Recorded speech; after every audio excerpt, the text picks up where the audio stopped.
Hello, hello, hello. Welcome in.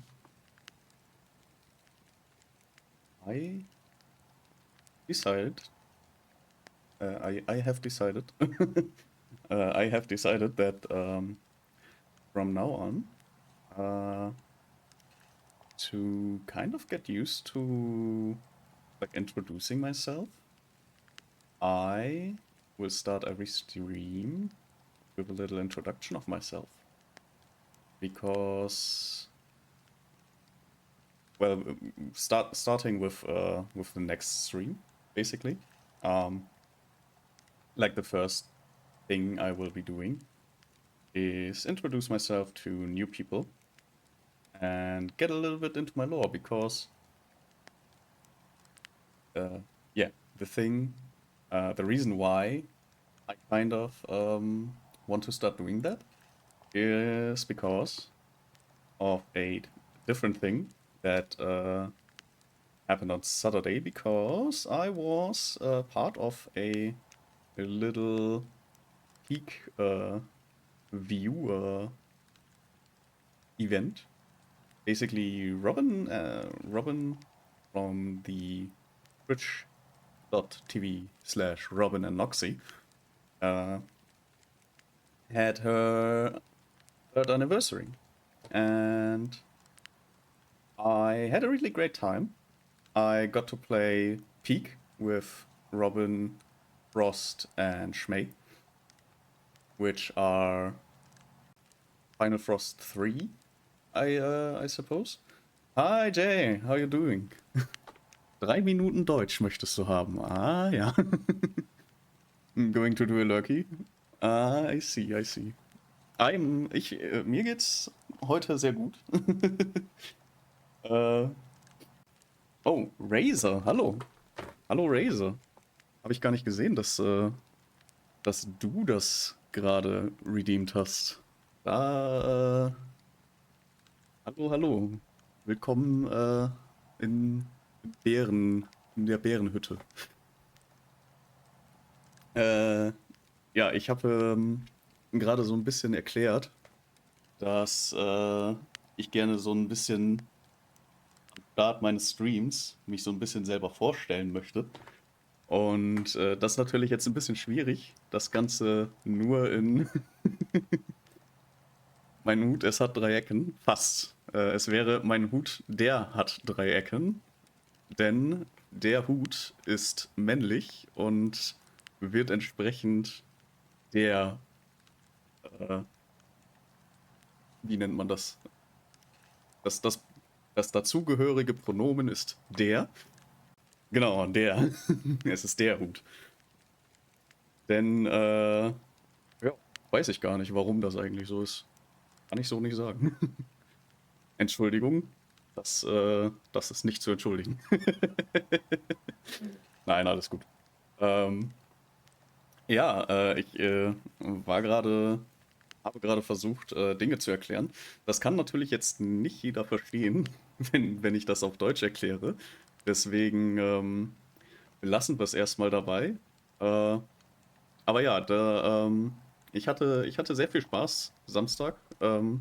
Das kleine, das kleine Peak-Gameplay zusammen mit Robin, Frost und May war sehr lustig.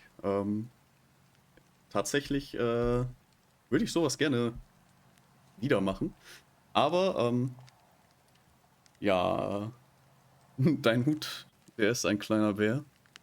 Ja, mein Hut ist ein kleiner Bär. Das ist absolut korrekt. Das ist der Bean Boy. Ähm, Den habe ich von Saura empfohlen bekommen als so ein kleines Anfängermodel fürs Trainieren, für VTube Studio quasi. Da ich ja irgendwann auch noch mal ein eigenes Model haben möchte. Und ich find das sehr, sehr süß, dass der so rumwackelt, wenn ich mich leicht bewege. Und ja, mir ist aufgefallen, dass es hilft, das Telefon, das Smartphone, äh, hat der Gesichtstracking. Ja, das hat er. Absolut. Und mir fällt gerade auf, wenn ich nicke, kann ich äh, ich kann wackeln. Kann wie ein kleiner Mottli kann ich rauf und runter wackeln. Ja, I'd say that was 3 minutes of German. I do have my little clock up there, so I kinda have to guess, but yeah, I think that was 3 minutes. Um, yeah, well, der ist sehr schön. Ja, he's a little bean boy. He's very very nice. He I did explain in German that I got the model, like the recommendation for the model.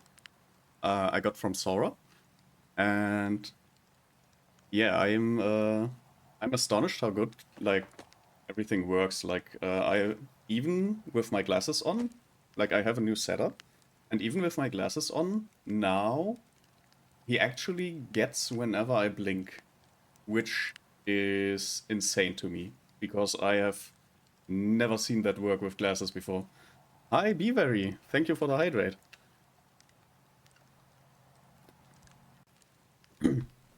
Yeah, I'm pretty happy with this little guy up there to kind of get into piloting a model. And yeah, he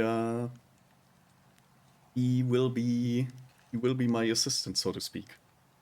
And yeah, but I was talking about the Saturday event with Robin and the little peak game, which honestly I didn't think we would get that far. But thanks to Frost and Schmei, we actually kind of almost got to the end, which yeah, it was extremely fun. Like I really really enjoyed that. And yeah, I kind of had that one moment in the well, it wasn't a collab, like it was a viewer event, but for future, like in general, because I was kind of stumbling, like I kind of was put on the spot when I was asked to what my lore is, because I know my lore. Like I have a whole sheet, uh, like I have my little document, my lore document, and I do know my lore, but I was just able to stumble out like half of my lore because I was kind of like not prepared to spell my lore. So yeah, from now on, I want to kind of start every stream with kind of introducing myself, so that I get a little bit more into just rattling down my lore because it is a little bit more complex. Like there is like the only thing I have to say basically is I'm a celestial being. Like the lore in summary is I'm a celestial being sent down to Earth to negotiate with humans, and I was captured by said humans that I was meant to negotiate with. Been experimented on, and my mind and some body parts have been fused to an android.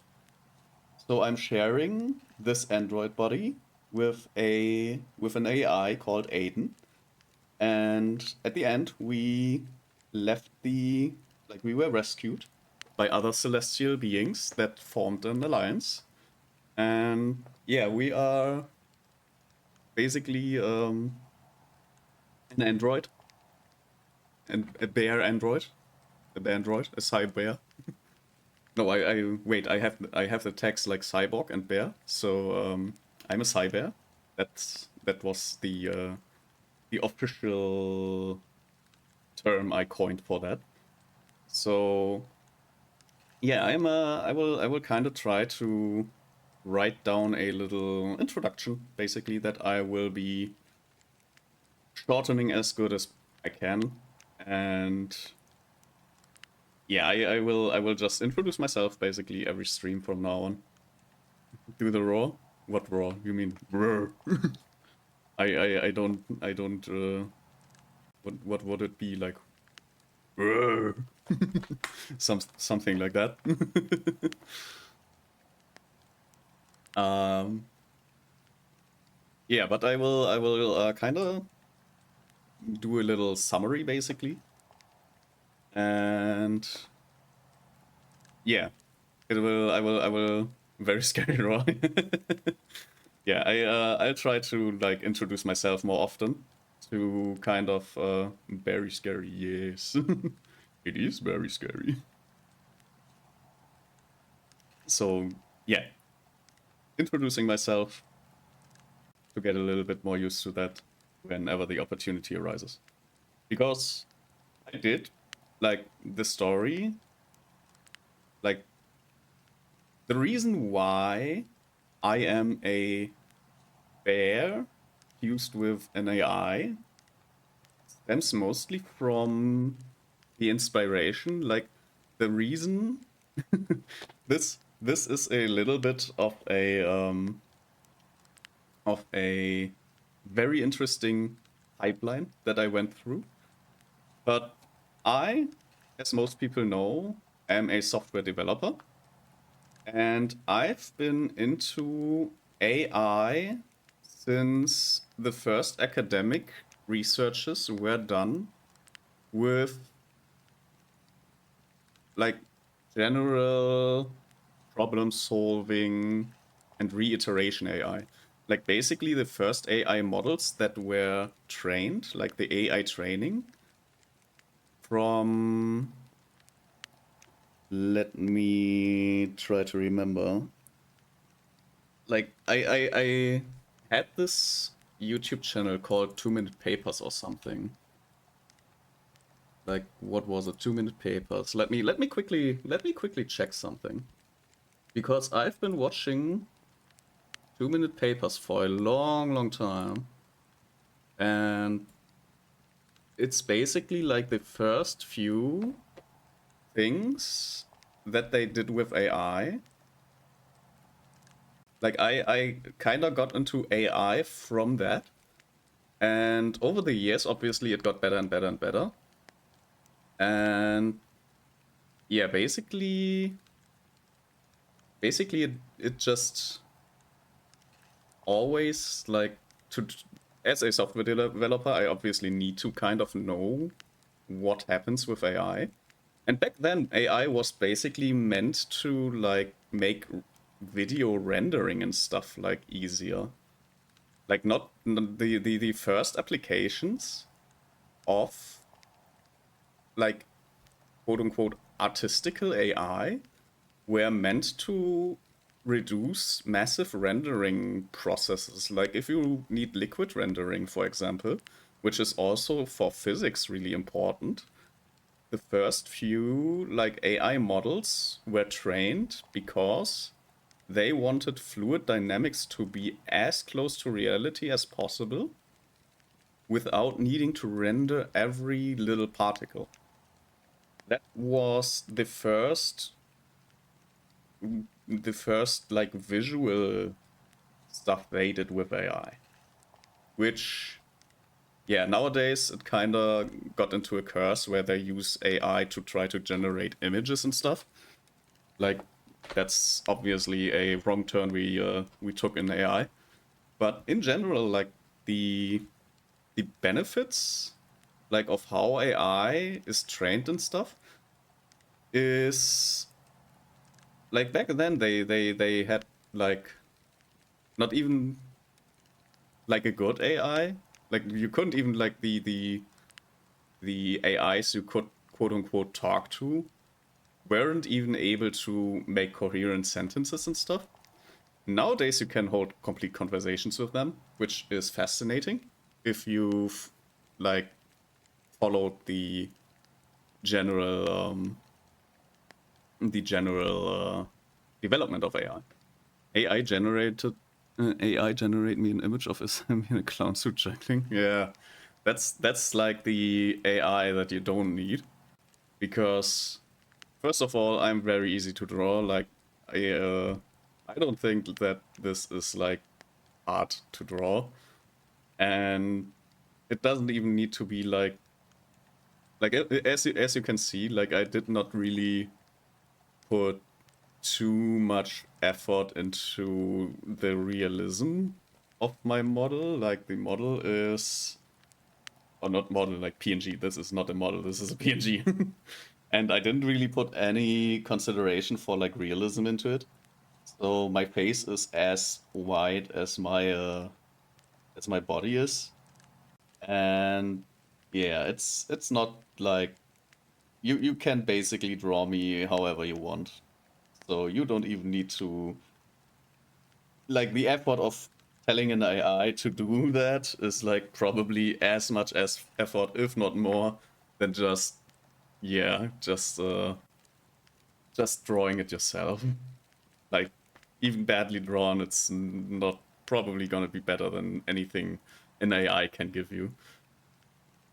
So yeah, the developments of AI, like in general, are very promising actually.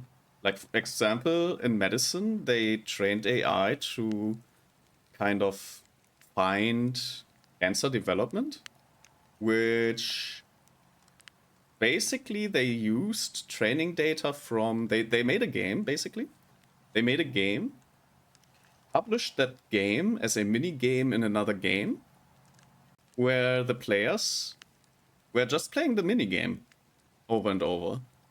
And the scores of those mini games just tallied up, and they used that data to kind of scan for cancer cells, which is very fascinating and very cool in my opinion. And that is the stuff I want to see done with AI. Like, I want AI to cure cancer. I don't need AI to draw me a clown nose on my model. That's not necessary. I don't need that. Like, that's a luxury problem that can be solved by paying people.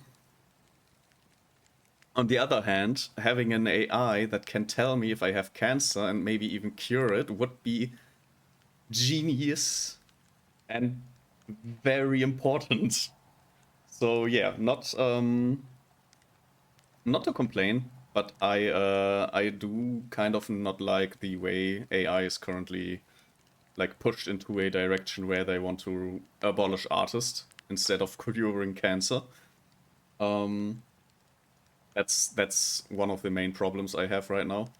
But back then, like AI was like the new thing, and it developed like into a way where we can benefit from it if we use it correctly. And yeah, one of the things that I like, the reason I got into VTubers and ultimately into like the VTubing, I watched Veddle's Neurosummer. Like I was in the middle, like Neurosummer was in the middle of a subathon, and yeah, because of AI, like because of me having such a interest over the years in AI and the AI development, I was just kind of fascinated that an AI could been given an avatar and be that interactive. Like Neurosummer literally has an emotional arsenal that she can display. And if you're talking about Neurosummer, at the end of the day, it's an AI. Like it's a machine, it's a computer that is sitting in someone's room or basement and is processing stuff, right? But if you ask one of the 6,000 viewers, even I, you will automatically say, yeah, Neurosummer, she's a streamer. Like, what is it? Like, what of it? It's very interesting. And the nice thing is, like, we we need we basically don't need any other AI streamer because Neurosummer is its own like streamer, which means there is no way any other AI streamer could even make it that far, because like we don't really need any other.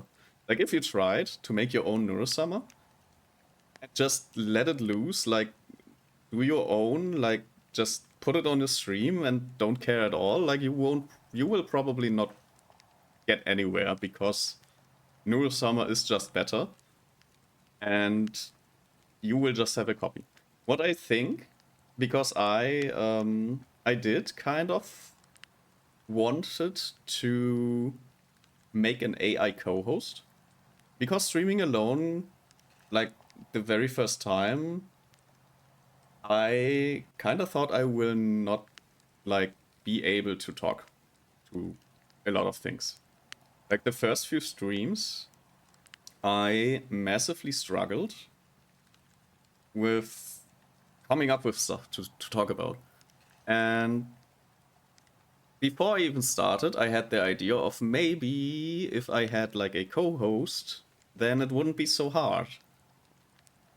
None of my friends were interested, unfortunately. So I kind of wanted to do my own like AI co-host, which if you've seen Null Summer collabs, like you know how funny AI responses can be, and from the insane stuff that the AI just spits out, it can be very interesting to react to it. So I thought, yeah, maybe you can just take one of the models that you can download, like locally host like something, and take a voice AI. Like there's the voice recognition AI called Whisper. So my plan basically was take Whisper, send that to your local, like I have a server machine, like take your input from Whisper, send it to the local server, and just give me a response if I don't have anything to say in that moment. I see a ton of people use text to speech from chat as a co-host. Yeah, that probably works too, but that only works if you have an active chat. And if you just started out, there's no active chat. So yeah, an AI co-host would have been the solution. Unfortunately, setting this stuff up, like Whisper on a local machine, I never got it to work, like to send it whenever there was a pause. So I basically, like the only reason I don't have like an AI co-host right now is because I couldn't get Whisper to work in a way that I just talk the whole time and build up context and set up, like send it to a locally hosted AI model. Like the only reason I wasn't able to like instantiate a proper AI co-host, which I've not 100% given up, but there's currently so much more and better to do than setting up an AI co-host that I don't think I will be doing that anytime soon. It is one of those things that I do kind of want to do eventually, just to have done it. But yeah, currently I have a lot different, like a lot of different things to do instead. For example, I recently made a little funny, funny guy. If I find, where the hell did I put that? Uh, where did I put it? Is it in stream resources? Nope. I also, I don't know if it's there yet. It's there yet. I made an emote. I actually made an emote.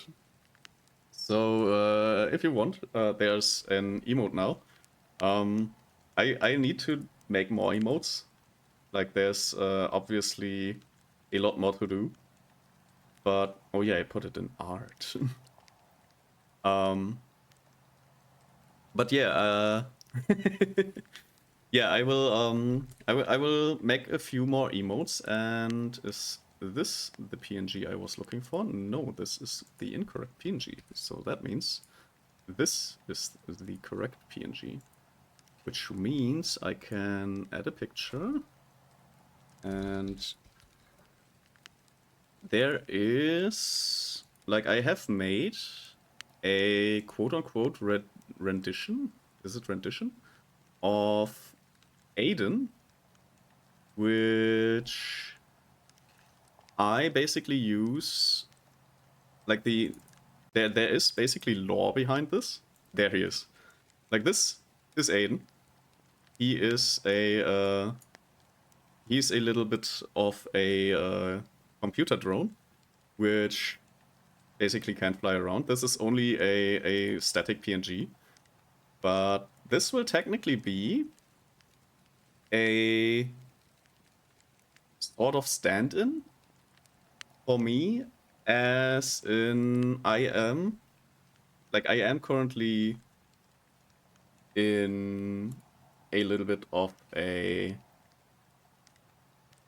how do you call it, uh, negotiation, or not negotiation, no, uh, like I have set, like, gears in motion. Does he go ooh when he flies around? Kind of. Like, the I can't really do that sound, I think. Does it have an alarm clock option? Me. Probably. I would say, like, Aiden has probably, like, every thing you can tell him, and it only needs, like, a display. I'd say Aiden can do everything. Like, lore-wise, Aiden is the main reason this body is functional. And yeah, I think, like, the lore is basically Aiden can do everything within the body's set it to 20 minutes. Yeah, lore-wise, Aiden is, like, bound to the body, basically. So Aiden obviously can't do anything if he doesn't have a body. And he is sharing, like, his main processor functions. Like, I think I did not go into the details in my lore document, but technically Aiden is powered by because I am, like, the original bear that this android, like, has been fused with, is a magical being with magical powers. And you can sort of, like, if you like D&D, like, in D&D terms, the first, like, Ursa Major, which is the big bear, like, star sign, where all the celestials in my story come from, in my lore. And Ursa Major is basically, like, the star signs, the incarnated star signs, are all sorcerers at the end. And the sorcerer magic is basically what keeps Aiden powered. Like, there's no electrical power. This body has been kind of engineered to be powered by the magical power of Ursa Major, which kind of makes Aiden like the warlock, like a D&D warlock kind of deal. Like, this body is a fighting, like, a weapon, but the agreement between Ursa Major and Aiden is that this body is not meant to be used for fighting. Like, technically, this body can, like, fire lasers and stuff. Like, this is a body that is meant for fighting by the engineers. But since they connected Ursa Major, which was sent to Earth to negotiate for peace, there is like a little, like all the morals that Aiden has come from Ursa Major. So yeah, the AI part basically learned morals and feelings and stuff from Ursa Major, and kind of learned that the fighting is not that great, and has therefore the agreement that yeah, all the body functions are like still kept, and the moral compass comes from Ursa Major, and that is how SMB basically, like this entity on screen is SMB, and yeah, like the ears, and one of the things I rarely show, but whoops, but where's the correct thingamabob? Where is it? Where is it? There he is. Like the feet. The feet are from Ursa Major, and the ears are from Ursa Major. The nose and mouth are from Ursa Major, and the right eye. And everything else is like a designed robot body from the scientist that kind of made this abomination. And yeah, whipping out the dogs on stream, yeah. feet, wiki feet, let's go. But yeah, this is the story of Assembly, an entity made from a celestial being and an AI, which were put into to an engineered body that was meant to be a weapon. But since the rescue has been decided to rather try to pick up the negotiations again and be a good influence to people. So yeah, basically a chosen peace character. And yeah, the one of the things I would like to add to the lore are basically like this is a little drone body that I would say Assembly made, so that basically Aiden can have his own body, but also can like share, because the brain of Ursa Major is obviously fixed in this body, as is Aiden, kind of. Like Aiden can technically leave the body by going into a bigger machine, but that machine would require electricity at that point, and Aiden would be significantly slowed down. So this like proxy drone basically is meant to kind of be a proxy. Like it is meant to be like connected by Wi-Fi or something, maybe Bluetooth. Like it's meant to be like a extension of SMB and Aiden. I got that out now, but I might be back later. It's nice hearing about the lore. Enjoy stream. Thank you. I like to talk about it sometimes. Thank you for hanging out, and have fun or do how do we say uh I don't know. Well, have fun with what you're doing. Don't worry about me. I will actually start with the gaming section right now, because I have been yapping for a little longer than I was planning to. I will remove the proxy drone. Hello, Rag Raccoon. Thank you for the hydrate. 3 times. God damn. Should I take water directly from the tap?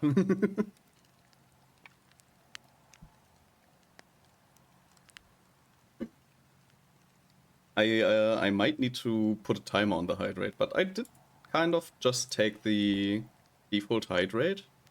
So if there's not a cooldown on it, I guess that's how it should work.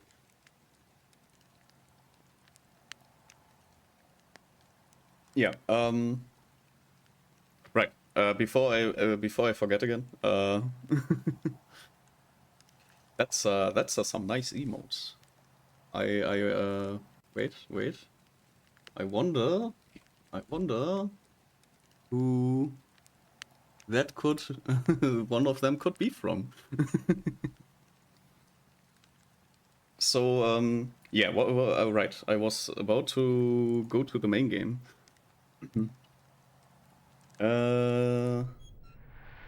Yeah. So I did talk about a little about my lore, and yeah, we oh, this is all in German. Espanol. Nope. We are currently in an English stream. But yeah, I was kind of talking about my lore and my plan to kind of introduce myself every stream now, because I was having so much fun on Saturday playing with Robin, Frost, and Schmee, and I had the opportunity to talk a little bit about my lore, and I kind of fumbled because I've never introduced myself basically.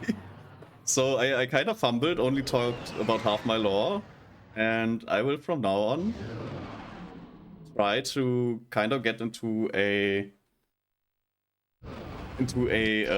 state where I can just start talking about my lore and yeah. Yeah, Robin. Good old Robin. So what were we doing last time? Let me quickly check.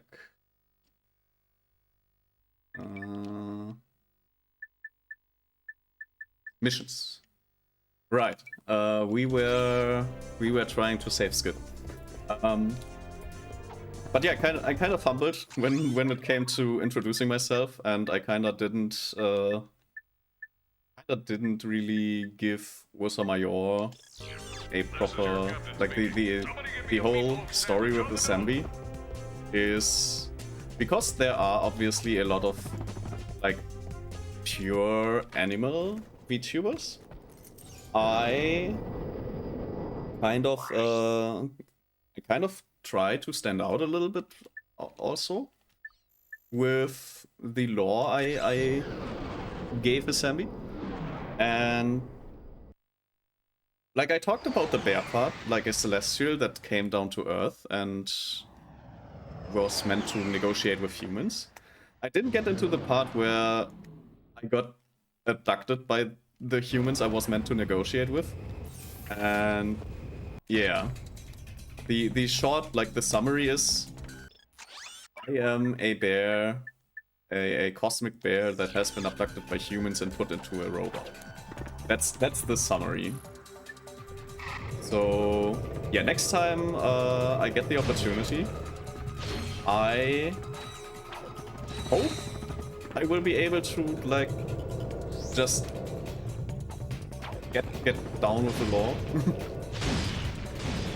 Like just how would you say, just straight up just go for it, basically. Whoops, I don't think that was meant to be played like that. But yeah, next time I get the opportunity, basically, I don't want to disappoint. I want to deliver.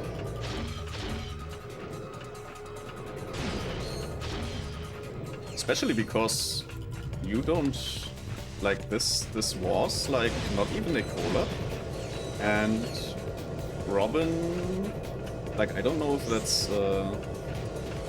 because usually, like, I don't see a lot of opportunities for people to introduce themselves on collab streams, except if they are like a first-time collab. And the peak play wasn't even a collab, like, it was a community event. And I got to introduce myself as if it was a collab, which I am very, very very happy about. And it bugs me that I messed it up. Like it honestly, like the whole, I really loved the whole experience. Like like the gameplay was so nice, just being carried by Frost and Schmei and like goofing around and stuff. And it was a wonderful time. And yeah, basically the only thing about that experience that bugs me is my inability to introduce myself properly, which is not a deal breaker. Like, it's still one of my favorite memories. Like the whole peak, like the whole stream actually. Like all the games we played, it was so much fun, and the peak especially. Like that was just so much fun. So I just hope I get the opportunity again at some point. And yeah, then I will be prepared. Because I genuinely kind of want to like get a little bit more into like the collab territory of with people.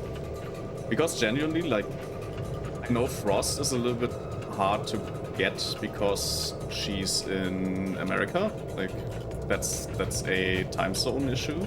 I don't know about Schmei, but Schmei seemed really cool. Like, he was so funny. I hope I get to do stuff with him at some point. And Robin, obviously, I've been hanging out in Robin's chat for a long time, and he's obviously very awesome. So, yeah, I hope whoop, cutscene. This is the testing laboratory for the Biobliterator. Let's see what Nefarious has been up to. Whoa! Like I never knew you were this kinky, Miss Gears. Don't you ever shut up. Okay, I'll zip it. Man, the guys aren't gonna believe this. Like, destroy all squishies, dude. What? They turned Skid into a robot? That's impossible! Not for Dr. Nefarious. Don't be afraid, Ratchet. The transformation doesn't hurt. Much. Besides, I think you'll enjoy being a robot. Let's see if you can fight better than you can sing. Little fast boss fight, not really hard, especially if you have the turrets.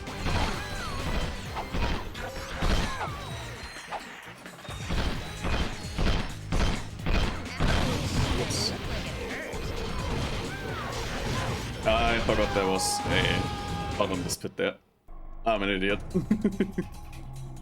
Oh, what's this? Oh, the turrets got upgraded, okay.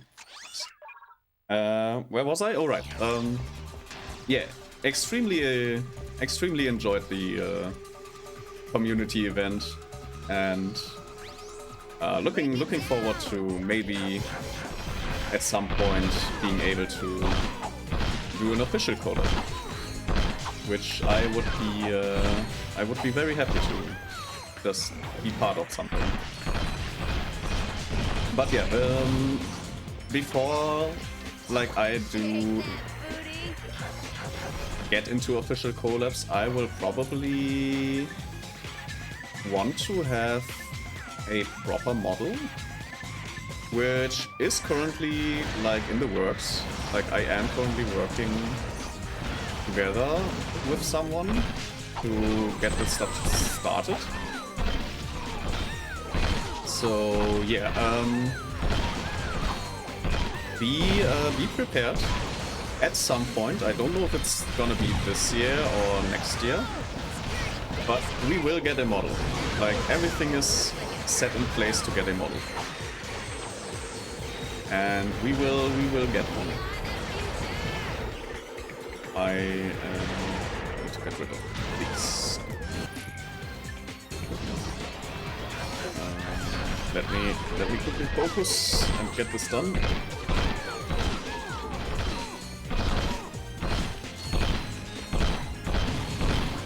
By the way, this music is fantastic. please don't.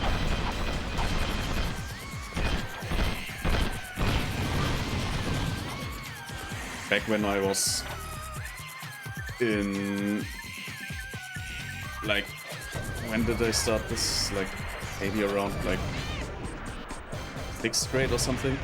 I was 12. I must have been like 6th grade. Oops, I did it. So back then, oh no, wait, I would have been like 7th grade or something. Anyways, back then I would have done this boss fight in my sleep, and now I'm seriously struggling.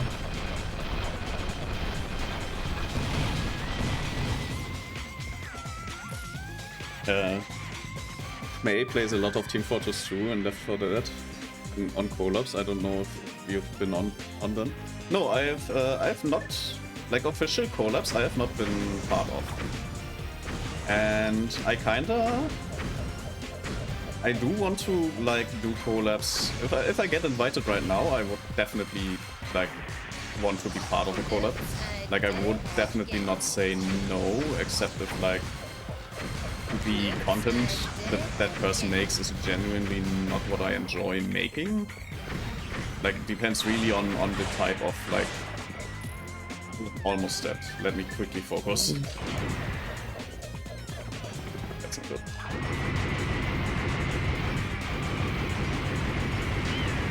Alright. Like if it's, for example, there are like long pop star disposed. You okay, Clank? Transmission from the Phoenix. We've located Nefarious' star cruiser. It's refueling at the Zeldrin starport. Quark is already on his way there. It might be a trap. I think Courtney Gears was setting us up. Even so, it could be our only chance to stop Nefarious. We'll meet Quark at the starport. Be careful, Ratchet. Come on, Clank. We'll come back for Skid later. Like destroy all squishies and stuff. Yeah. By the way, a slur that future AI might use for humans is squishy. So just so you know, Ratchet Clank coined the term.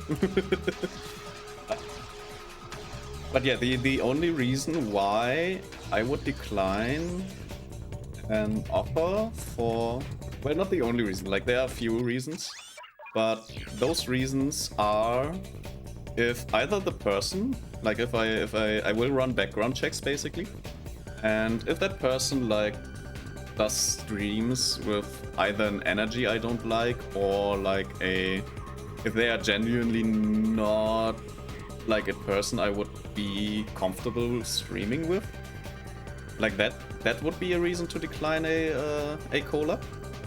Or if the times just simply don't work out, obviously, like that's on both sides basically. Or if I genuinely don't like the content that we would be producing. Like I am a person that does not have a lot of time, so if there's like a Minecraft multiplayer, for example, which requires intense like off-stream farming and stuff, I unfortunately don't have the time. So these are basically the three reasons why I wouldn't be doing a collab.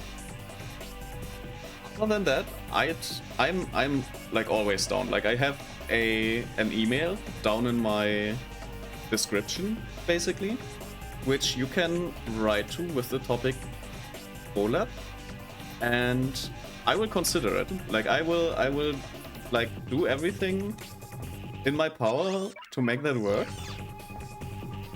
And like the only reasons why I would decline it is like the things I said. Like if they are like for the personal stuff, like when it comes to like if I do kind of sometimes get into quote-unquote politics, and if that's like the main focus of the other streamer, I don't really want to go there. What are those? Robin with guns, but the other guns, I suppose. Buff R, buff L. Why are they... Oh, they are character left and character right, I see. But yeah, the like if the like streamer is a heavily political streamer, I would probably not enjoy that. If there's like if the energy is mostly negative, like they are a rage gamer, I probably wouldn't like that. But other than that, like I'm more, for most people, like I'm down.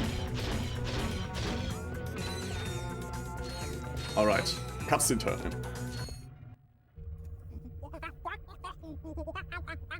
I thought we agreed to put that jungle business behind us. It was mating season. How could I have known she was your sister? How long have you two been standing there? Too long. Well, stop lollygagging and let's get to work. We'll use this shuttle to infiltrate the Star Cruiser undetected. Once on board, we find Nefarious and finish the job. You fellas ready? Yeah, let's quickly do this. Shotgun. Ah, Hey, what are you doing? move over, I'll drive. No thanks. I'd rather make it there in one piece. Stand down, soldier. This is your captain speaking. Captain, Wait! No, don't sit on the fight stick! Ah! It's too quiet. I don't like it. Once again, my brilliant plan has caught the enemy completely unawares. Message received. What's that, Clank? Nothing. We'll have to split up and search the ship. Just remember, Nefarious is mine. Unless we get to him first. Come on, Clank. Let's get some payback for Skid. Yeah. What I want to mention too is like streamers. Like this is like big streamers. Like the probability of me collabing with a big streamer is probably very close to 0 anyways. But there are like bigger streamers that are very political on their stream, which I watch. Like I do like to have input of more. Like I do want to genuinely consider like every aspect of things. So I do kind of like to at least hear the arguments and decide for myself if the arguments are nonsense or not. And I do have like multiple streamers which have hot takes on stuff, especially political, and are genuinely like they are heavily in politics, which I would probably never be streaming together with, even though I do like the content they make.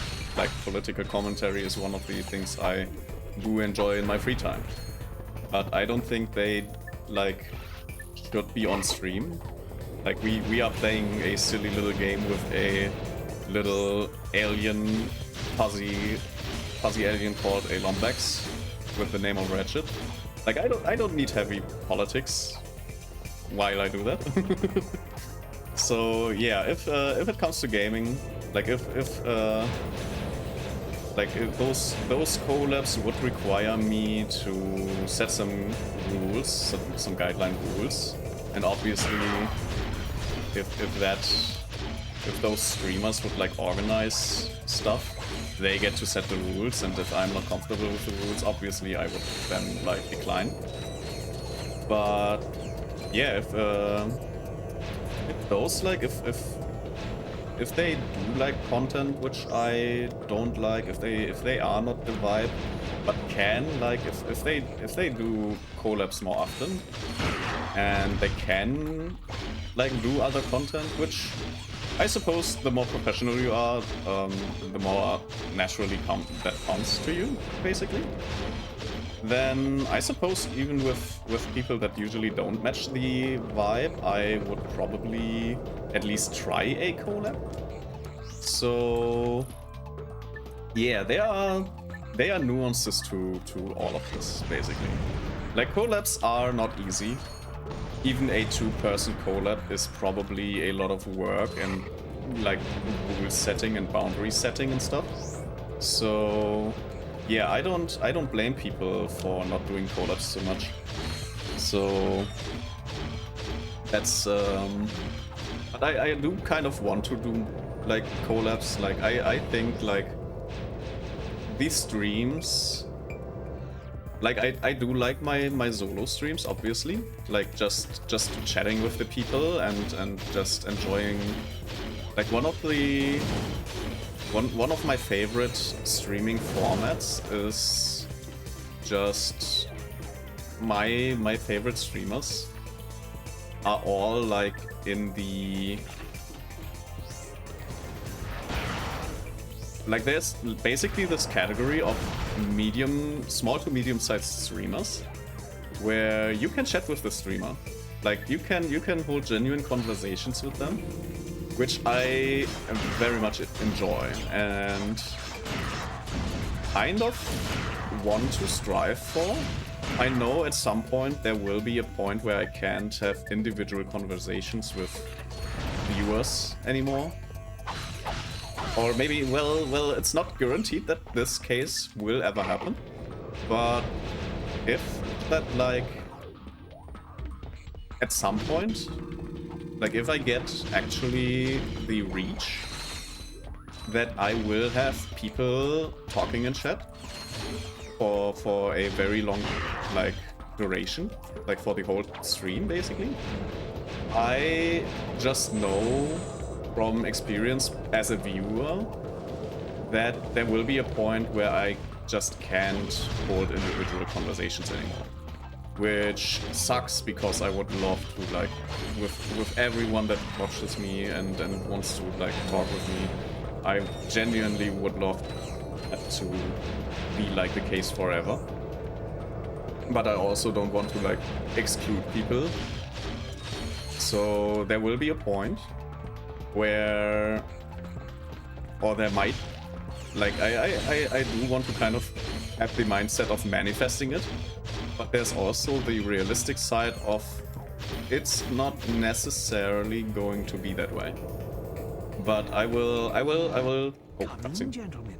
We've been expecting you. The riffraff have arrived, sir. Captain Quark, you've put on a bit of weight since last we met. Yeah? Well, Courtney Gears didn't seem to mind. That's what makes it so good, Janice. Feel it.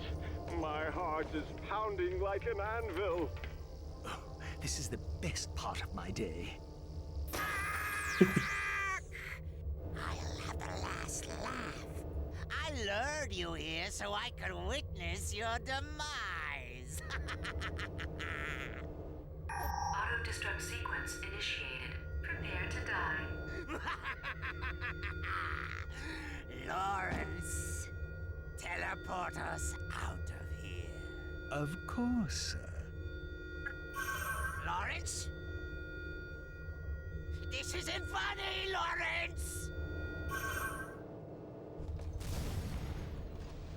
What are you waiting for? This ship could explode any second. I think I spotted something important. I can't leave without it. I'll meet you back at the shuttle. Oh, we got a timer. Let me quickly read your messages. It's nice to hear you're thinking about such things, but first you have to endure the mental stress. Bots, searching for mods, creating communities, etc. Yeah, no, that's basically when the time arrives. Like currently, like the most active my chat has been was like this. You are already like one of my most active chatters. So yeah, the most active my chat has been was like, I think 3 people chatting at the same time, which was one of the goals for the achievement to affiliate, I think. So yeah, that's yeah, but like first of all, I have to get there. Like I have to get to the point where problems actually arise. So that's I don't count, I'm just a raccoon. Well, I suppose I'm just a bear, so I don't see a problem. But yeah, these kind of problems, I know they will occur, and I will. One of my favorite idiom combinations is I will burn that bridge when I come to it. Which, yeah, basically, these problems, I know they will at some point arise if I grow. And obviously my goal is to grow. And not a goal, but basically, or maybe, well, let's phrase it that way.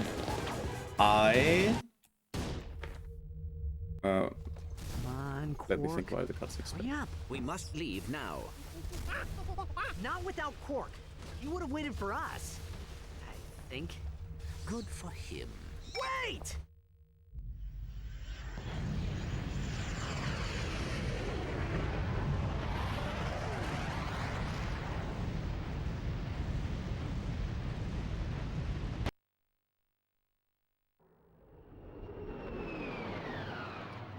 Hi June, welcome in.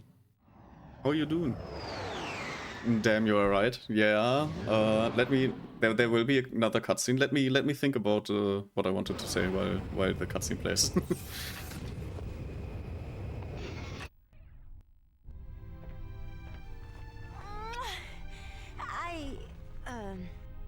Well, we are all very glad that you made it back safely. Did you detect any other craft leaving the Star Cruiser? An escape pod? Another shuttle, maybe? Anything? I'm sorry, Ratchet. We heard the whole thing over the comlink. You had no choice. Captain Quark died a hero.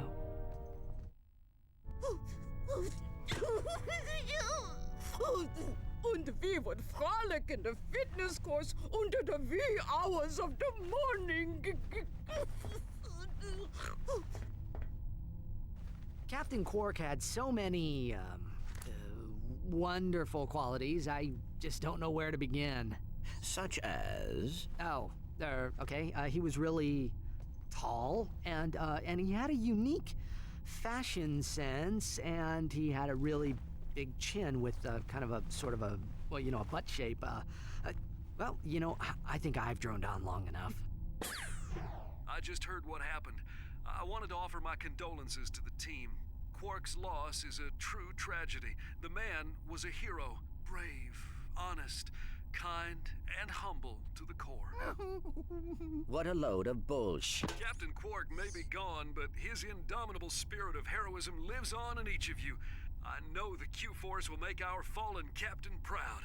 Carry on, men. This came in the mail for Quark. It's Chapter 4 of the Quarkvid comic series. He'd want you to have it. Thanks, Al. You know, this could give us a clue about what Nefarious is going to do next. Yeah. Doing all right. That's great. That's great. My weekend was actually quite a lot of fun. I was playing in some community games with Robin and Noxy, and yeah, we had a lot of fun. We played Buckshot Roulette and Peak and Crab games, and it was lots of fun. Yeah, what I wanted to say is, like, these problems that I know that they exist, but it doesn't really, like, it makes sense to prepare, but not to worry. Like, I will not worry about all the problems that arise with getting bigger as a streamer before, like, getting like, I don't need to worry about the problems before they arise. Like, getting there will take a lot of time, and I will have enough time to think about everything. Climbing peaks, yes. We almost peaked. Then I fell into lava. we got very far. We got carried by the wonderful Final Frost and the absolute menace that is Shmei. So yeah, we had a good time. We had a good time. Hey, Clank, I've entered you in next week's But yeah, I don't think like the problem, like I've read like currently the average time, quote unquote average time for people to get partnered is like a year, and I don't see myself there in a year. Like a year, I've sat down, like I've made like a sheet, a document, a presentation for my very first stream, where I put down like, yeah, I would be happy if I got partnered in 10 years, but might not be able to reach partner in 10 years. Like, I don't like, I don't think that I'm in any way capable of getting partner, like a big community that actually needs modding and stuff, in a time frame of under 3 years. Like, in 3 years I will probably, not even probably, like, it would be great if in 3 years I have like 20 viewers on the regular. That would be awesome, but it will probably not be that many. So yeah, those types of problems will arise at a different time. Like, I don't worry about them right now. Okay, so to get further in the story, we need to play all the comics. And I do have, like, there's another route we can take on the other planet that we just came from. So we will be going back to that planet and get the other route real quick. The Zeldin Starport.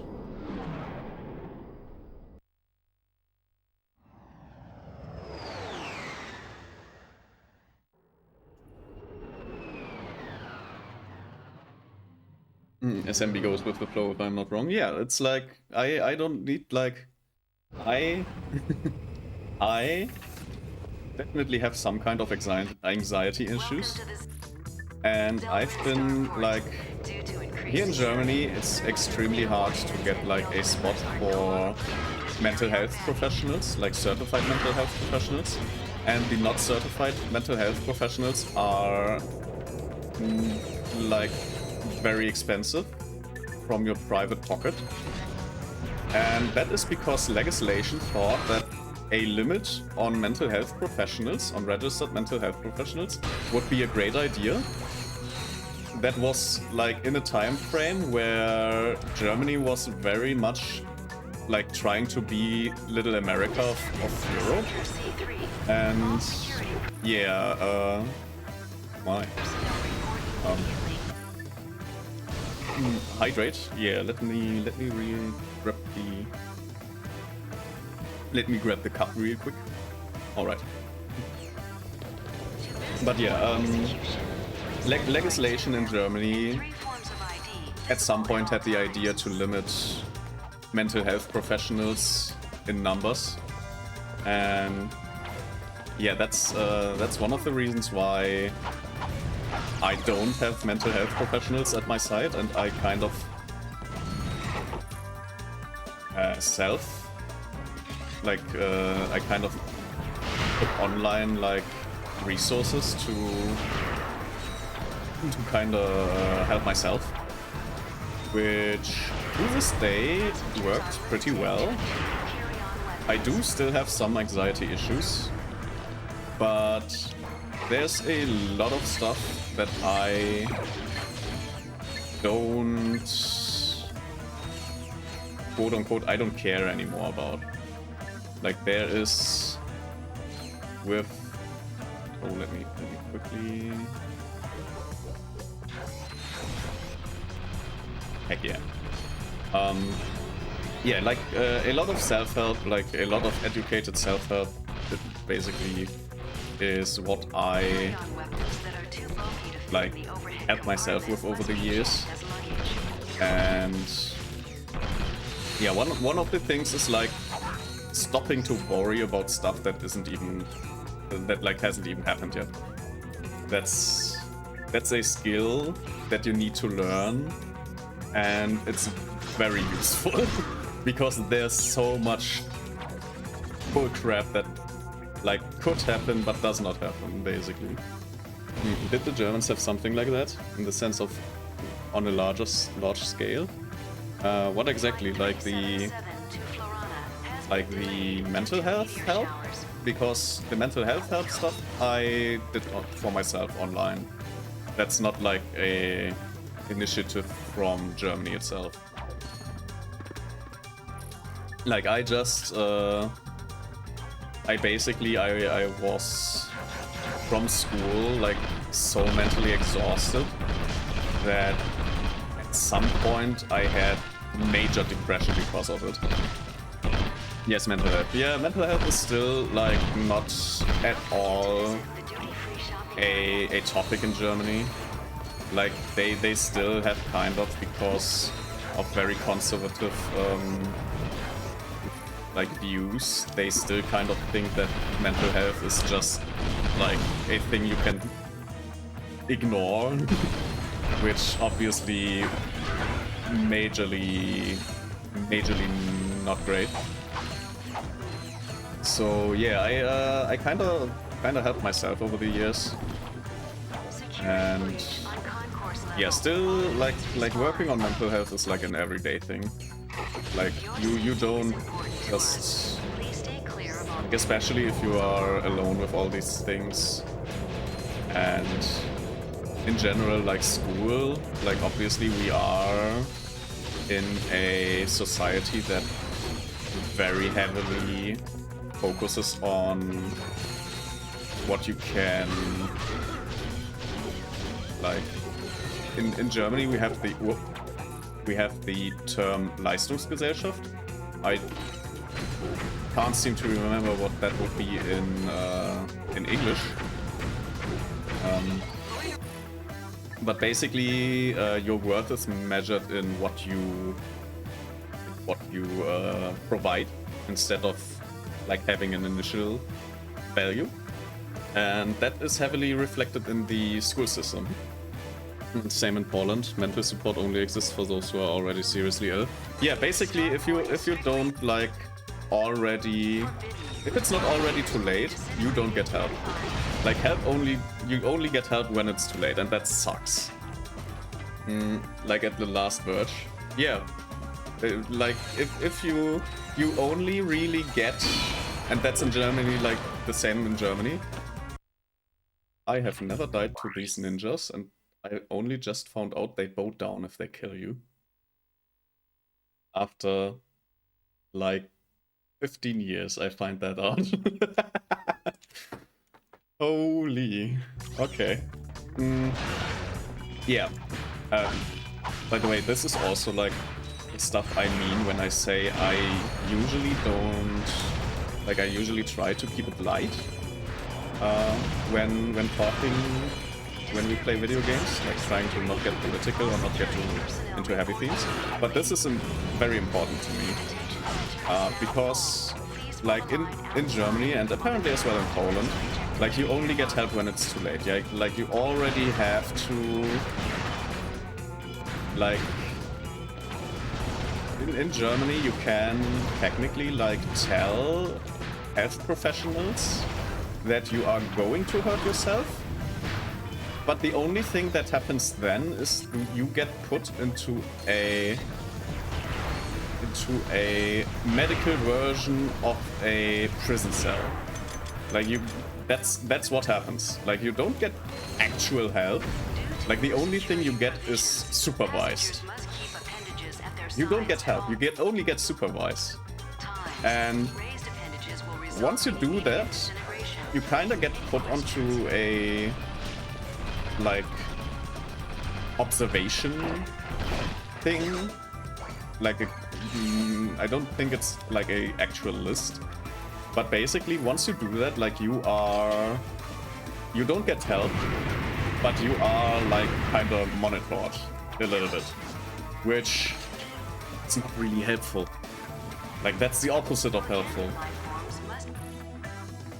So yeah, that's that really sucks, and I really hope it gets better, because yeah, I am one of the few people that had major problems that that probably would have ended very badly if I wasn't able to help myself. So yeah, things that definitely need like improvement. So yeah, but that's like the I was stunned up for some reason. In our country, they only react if you are a threat to yourself or others, and then you go to the facility until you're stabilized. Yeah, and that's like the stabilized is a very loose term, basically, where you just have to like display a certain behavior, and then you're done. Like there's no like actual help. There's only like, do you behave again in a way that we can write down that you're safe for the environment again, like if you're safe for the society again. And yeah, that's like the only thing they quote unquote test for, and that's not helpful. Like there's no help. There's only containment until you behave in the way they want you to behave. Yes, you must already be diagnosed, receive treatment. Yeah. It sucks. Like, everything about that sucks. And we are behaving as if that was a new thing and not like a problem since like a long time. That's the only reason I think it's very important to talk about it, even if it sucks. Like, genuinely, there will be no improvement if we don't talk about it. So it's very important that even in situations where I think, haha, funny little fuzzy guy on screen, and we do a little big boom every now and then. Yeah, that not as important as talking about that stuff, because that is genuinely important to talk about. Alright, but I think at this point I feel like we have talked about it enough. So let's try to go to more cheery topics of me trying to like build a community, because I do kind of want to. I know that everyone has like a Discord, but I don't really like Discord like in general, and I think it's like going down in a few years, because it is not like they went public as a company and they are losing money, and I think that Discord at some point will either be bought up by some very optimistic guy and it will be unusable because it will be full of ads, or it will just be closed down. So I'm not very fond of Discord. And yeah, I will not be building up a Discord, I think. What I do want to kind of go for is... You got the bolt grabber. That means your bolt pickup area has been extended. Yeah, nice item. Yeah, what I would be going for is probably, there will be soon, probably, feasible alternatives for Discord. For example, there's TeamSpeak, which has at some time ago released like official TeamSpeak 6, which is basically what would you call it? Like it's a Discord competitor. It's a Discord competitor, and they have their own like server renting system, which is kind of stupid. I would rather just host the TeamSpeak 6 servers myself. But yeah, currently it's like you can like rent the servers I think for money at some point, like if many people use the TeamSpeak, then you get like you have to pay like a monthly fee for the server, which kind of sucks.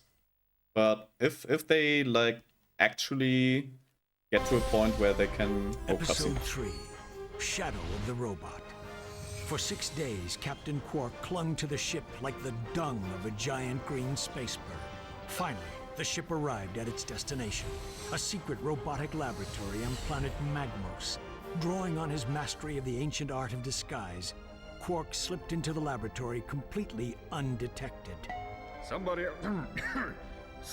order pizza? Quark's plan was flawless, but unbeknownst to our hero, his every move was being watched. The famous Captain Quark couldn't possibly be this stupid. Could he? Even drooling imbeciles can achieve success in certain fields, sir. Mad science, for example. Shall I have him annihilated, then? Let him come to us. I'll have a special surprise waiting for him.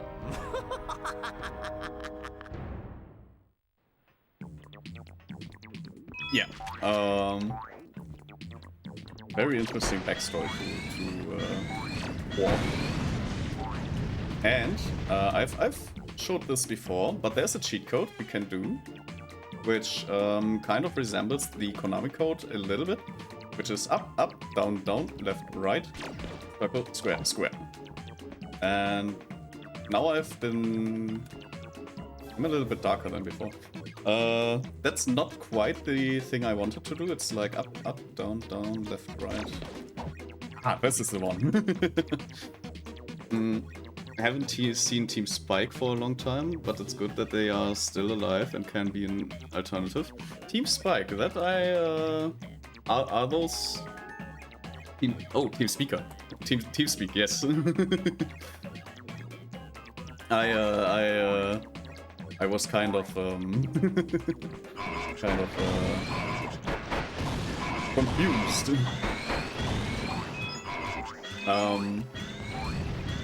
But yeah, TeamSpeak still like a very great alternative.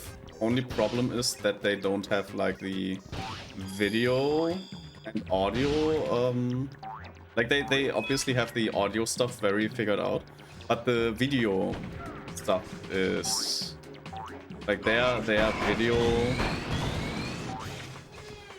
not translation, transportation. No, their video streaming basically. Their private streaming for private calls with videos. They took a long time to figure that out. I don't currently know the status. Speak, sorry, yeah, no problem. I was just genuinely confused for a moment. I was like, what is Team Speaker? Is that like a team that, like maybe a Polish team that that has an alternative to Discord? But yeah, TeamSpeak, I would probably like, if I was to make a community server, I would probably go for TeamSpeak instead of Discord, because yeah, I don't see Discord like being around for too much longer. Specifically because like, yeah, they are messing up a big time currently, which I don't see them recover from very soon. I'm very bad at aiming up.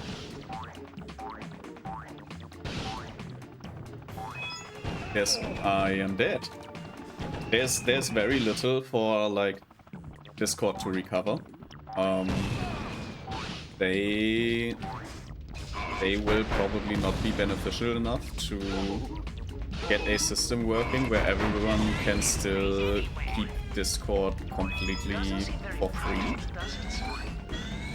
And they can't really, like, if they try to force people to buy Nitro, then just having TeamSpeak 6 as an alternative will already be like something that, yeah, that already pays itself off. Like There will be like I'm pretty sure that Discord can figure something out where they can actually like justify from going from a free alternative to a paid alternative without massively causing an exodus of people like leaving to another platform if there is an alternative.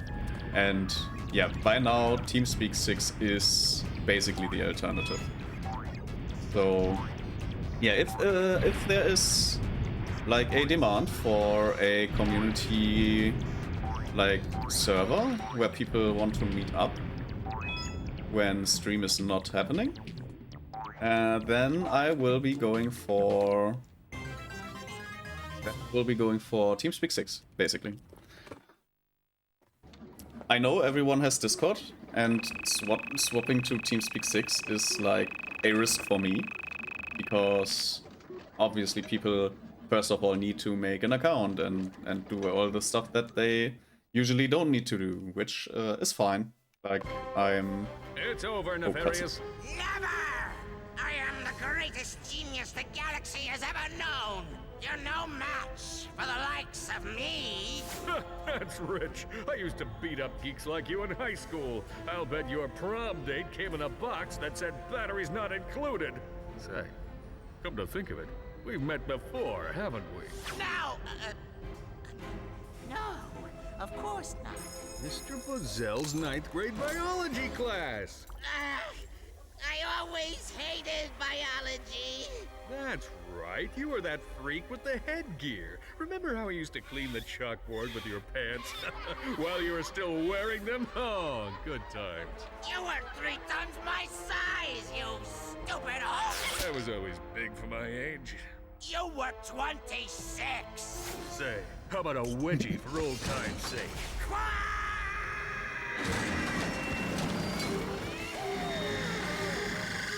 I think it's safe to say we've seen the last of Dr. Nefarious. Time to celebrate another job well done. But the danger was far from over, for in defeating one menace to the galaxy, Quark had created another, even more terrifying evil. Yeah, so now we know how Dr. Nefarious was defeated. Yeah, I was talking about like community server, and if there's like a demand, like I will obviously if like people voice the I also noticed that we have pre-rolls on, which is not great.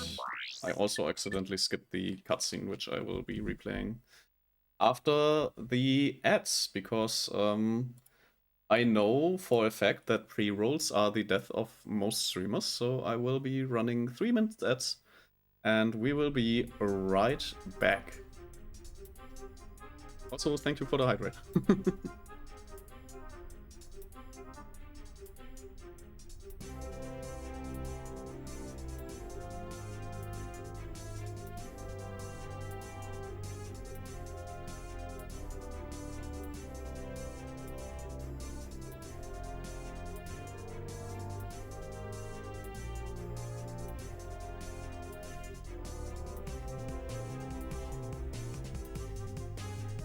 Excuse me, could somebody make sure that there's coffee brewing in the cafeteria?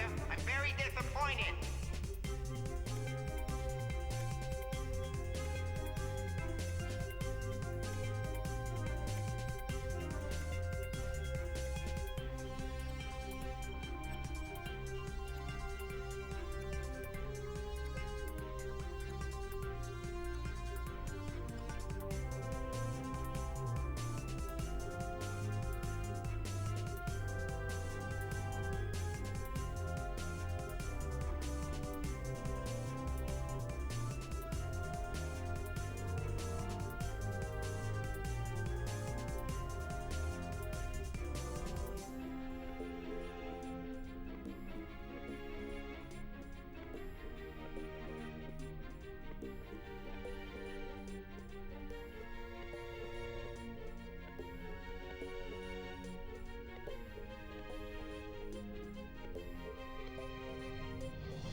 Attention all crew members!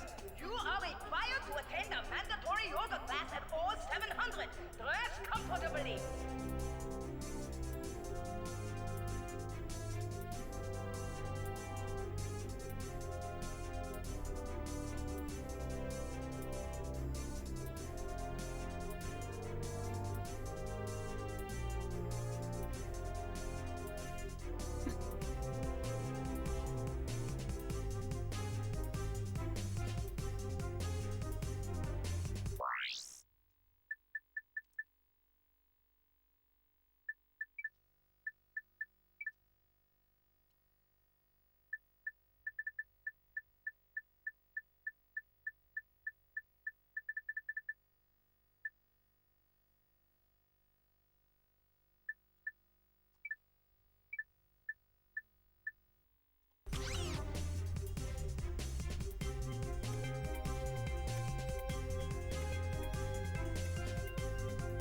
Alright. Twitch says we are back from the ads. I hope everyone is still there. Yeah, I kinda skipped the cutscene. I hope they replay it because I was looking into the options menu and couldn't find it, so would be great if they repeated the cutscene. I fear that they will not. Yeah, unfortunate. Can I trigger it? No. That's unfortunate. I guess if you want to see the cutscene, it's like Ratchet Clank 3, Walk, Comics 4 cutscenes. I genuinely hydrate. Thank you. I do need to grab new hydration soon, because the cup is almost empty by now. You've been keeping me very hydrated. Yeah, I think like up until now I have only like found the health packs in every level, so I will probably not go too much into... Okay. Probably not be looking... Please. Yeah, that works. Yeah, I will probably not be too careful when it comes to picking up all the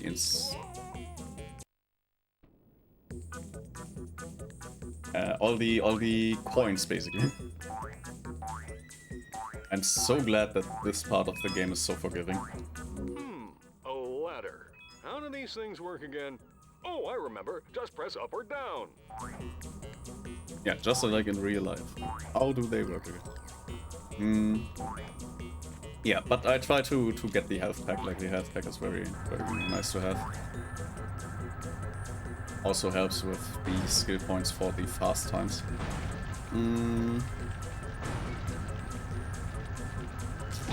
Yeah, what? I had an overarching topic I was talking about. I kinda forgot.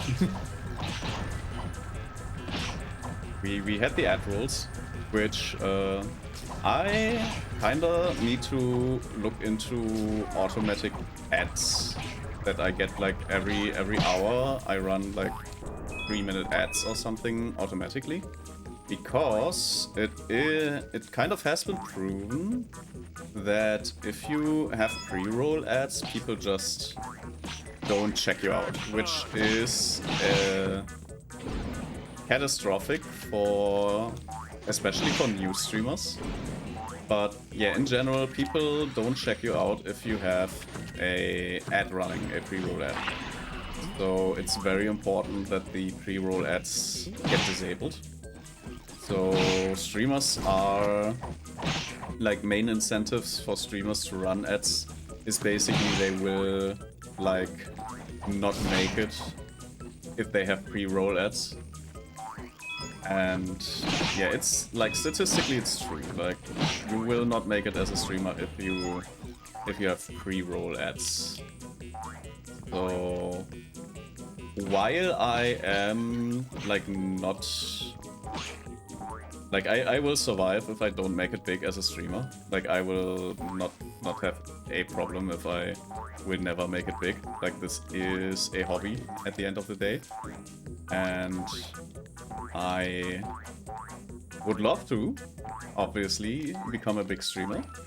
But reality is that I will probably, like, again, I have made like this wish of becoming partner in 10 years. Like if I make it to partner in 10 years, I have already basically fulfilled one of my wishes. So yeah, that's the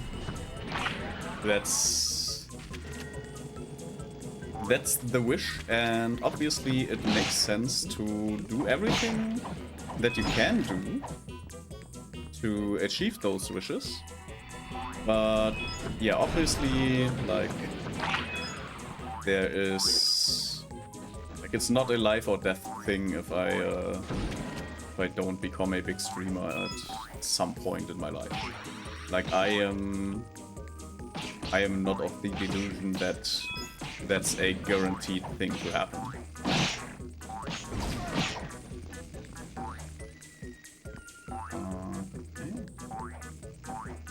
There's like a little secret over there. Yeah. And it's extra health. Perfect. Yeah. Like, as I said, would be really, really cool to, at some point, just be a big streamer. But to make it there, you really kind of have to... There are multiple things that need to happen. Like, you need to be able to do streaming consistently with really good quality over multiple years. You need a little bit of luck because most audience is kind of settled into the streamers they watch. So you kind of have to, quote unquote, get lucky and get discovered. Oh, classic boss fight. What about you? Wait, don't tell me. You'll change your hand. This is the first time that Dr. Nefarious is a robot, which would have been apparent if we watched the cutscene that I accidentally skipped. So... Oh, okay.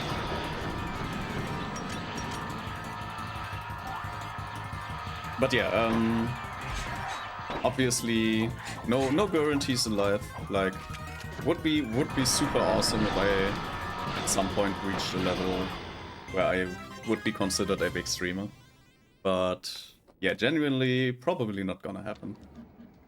Like, there's so much that needs to happen for that to be the case, to become the case, where a lot of it also, like, depends on luck, and I'm not very, like, I'm not a lucky person. Cutscene? I'll get you for this. Sorry, what's that, Stumpy? This isn't over, Quark. I swear, I will return someday to destroy you and bring Metropolis to its knees. Uh-huh. Just a word of advice, Nefarious.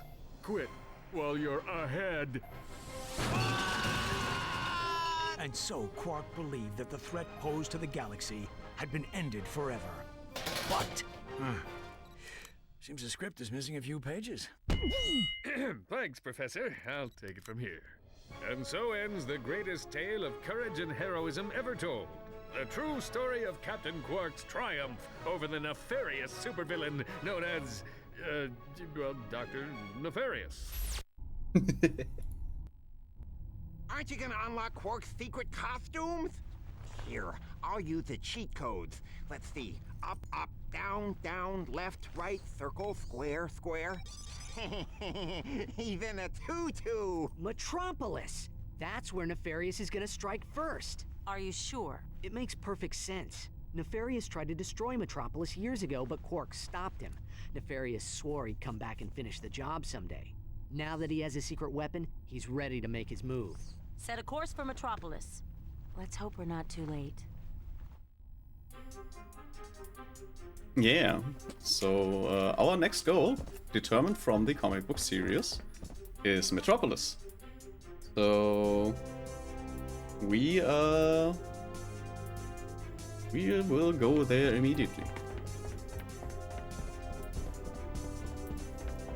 I think there might be new challenges. Nope, no new challenges. But I do want to kind of show off one of my favorite weapons, which I'm not gonna buy because it's kind of not really useful right now. Or in general, like it's not really useful, but it's super fun. So you see, these enemies will be stacking up over here a little bit. And we can shoot a little, kind of a black hole, which just sucks in enemies. And we can like kind of pre-fire it over here. Can also fire multiple of them. And at a certain level, like they combine into bigger ones. And it's just very fun to just see the enemies walk into them and just annihilate it into a different dimension. But yeah, unfortunately not very useful, like as a weapon. Unfortunately, like this weapon infects enemies, not at all useful because strong enemies just revert immediately, and like the smaller enemies don't really like. That's a waste of ammo. This Spitting Hydra doesn't do enough damage, unfortunately, to be a justified purchase. The Agents of Doom, kind of nice, but there is not really like they don't really do enough at the beginning. Like if you level them up, they are probably a lot like they are probably really nice to have. If I remember correctly, they become like guardian angels that just stay around for you. But yeah, it's not really useful right now. The sniper, I think the render distance of the levels are not good enough for the sniper to be actually useful. And the Holo Shield Glove is like not really useful. What I want to check out is 1, the armor stand, and 2, there is still the Slim Cognito thing. Okay, we don't have enough for the armor, but if you read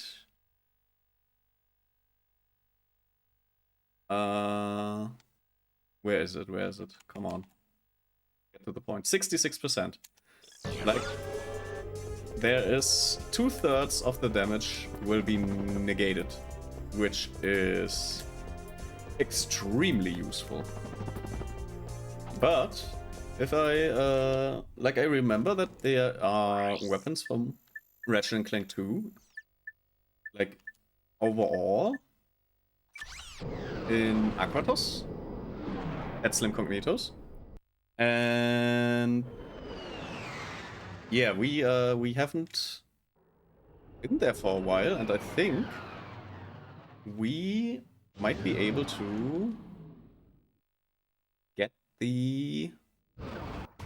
get something really important.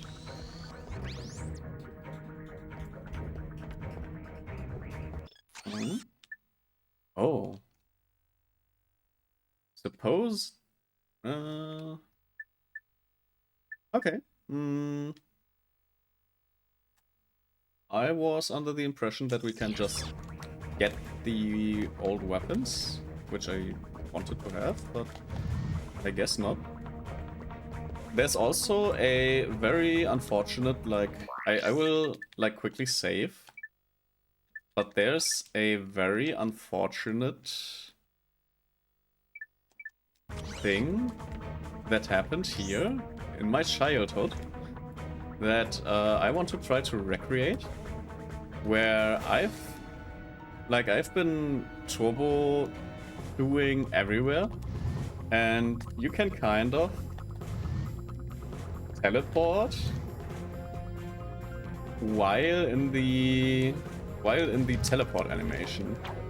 And back then I got to soft lock like the animation, which is very like not great if you're a child playing the game, not knowing what to do. And basically, like, you need to hard reset your console. Like, that's basically the only thing you can do at that point. But yeah, I don't think I can recreate it. It's like I've been playing this game for like so long back then that like that ever happening was already like very improbable, and just me hitting the correct time frame was insane timing. So yeah, probably not really easy to recreate. But yeah, things that just happen sometimes. It's already started! Dr. Nefarious must be around here somewhere. You sure everything's okay, Clank? Maybe Al should take a look at your circuitry.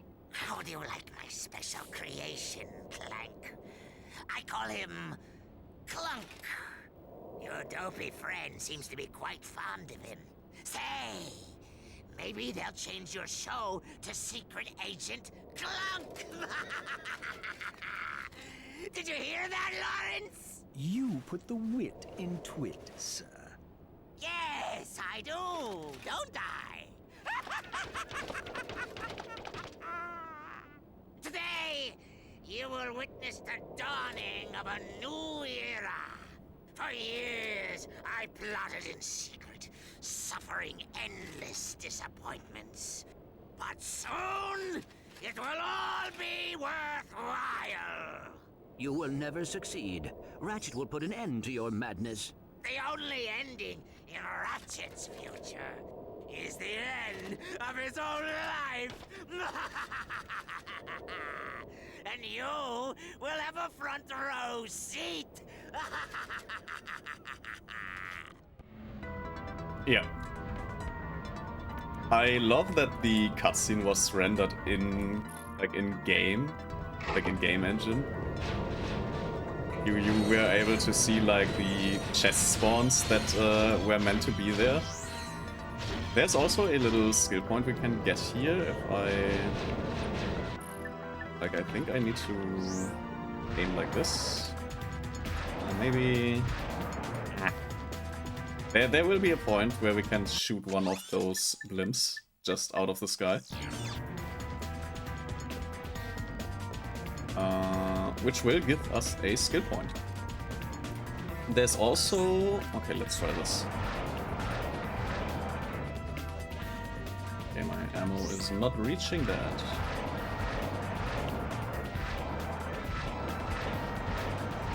Hey, we got a skill point. And that skill point's name is actually kind of nice. Special skill points. And it says 2022 was a good year in the city. Which is 2022 is the release year of the first Ratchet Clank, and Metropolis back then was already like a thing. Like, this is all in the galaxy that is like the first games galaxy.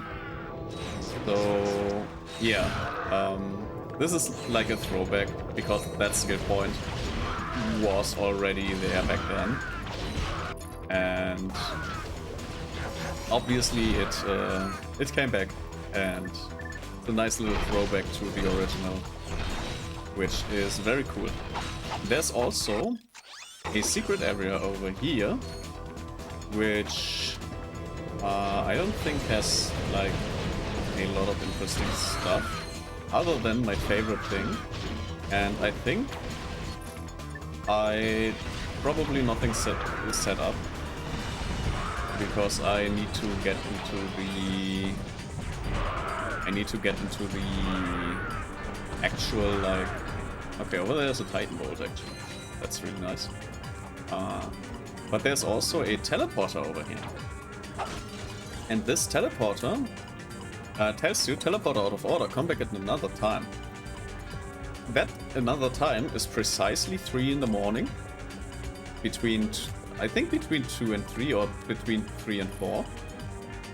And yeah, you can obviously like either wait for that time to arise, or since this was an offline console back then, and still is today, you can just adjust the time in your system, and you can use the teleporter.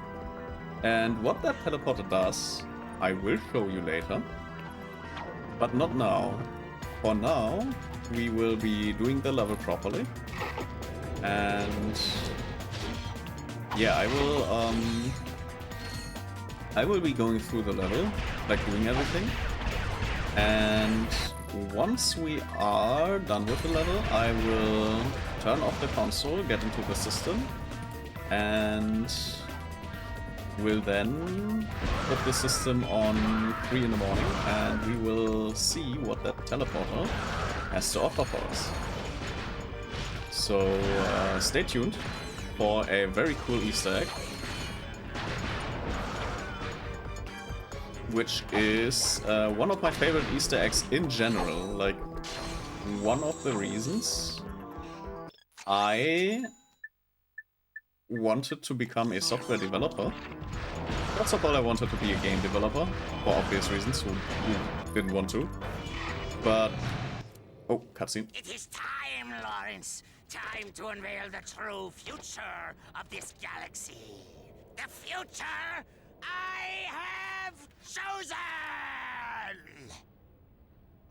Oh, sorry. Did you say something, sir? The activation device! Now! Behold the final chapter of this galaxy's destiny. The Age of Robots! You are my robot lover. Making my spark plugs go zap, zap. Zap with your love. Lawrence! Oh, dear, that was your audition for Galactic Idol, wasn't it? My mistake, sir.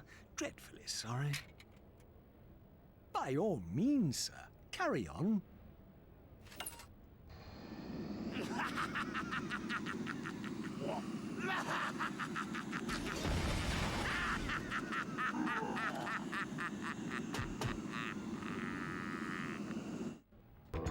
Yeah. We are a little ooh, where did you come from? Okay, unfortunately I was very easily, it was very easy to just melee that thing away. But yeah, all the enemies have now been turned into robots, which does give them a little bit of a, how do you call, like, they do have a little bit more armor, but yeah, it's only like a little bit, like a very tiny bit of armor that they have increased. So I was stunned up again. Guided missiles that chase enemies down and strike them with deadly force. Megaturrets will continue to fire until they run out of ammo or targets. Yeah. So mini turrets, version 5, very useful. They already have been useful, now double as useful. But yeah, all the biological life forms are being turned into robots, which most would agree is not that cruel. Although being a robot gives you an increased lifespan, so I skipped the introduction of what the upgrade for this gun does. Basically, I have now the lock-on mod again. Like some weapons just get the lock-on mod later. And ooh, no.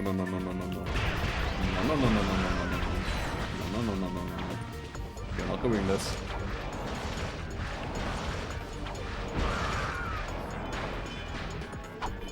Yeah, lock-on mod really useful in this game. But yeah, it takes a little while until you can get there. The lock-on mod. So yeah, that's sometimes a little bit anticlimactic when it comes, especially for the blast gun, which is almost like no damage. So yeah, if it was like a little bit earlier, I'm in danger. I am very much in danger here.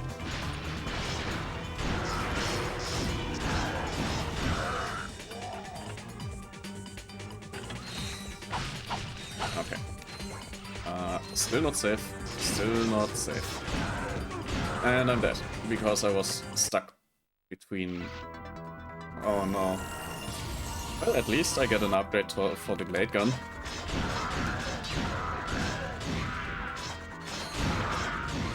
Yeah, I'm kind of out of ammo over here, and I haven't really seen... Ooh, I forgot about you. Yeah, we are a little bit out of ammo, and I'm kind of out of markets to purchase ammo from as well, so really would really appreciate a little bit of an ammo boost right now.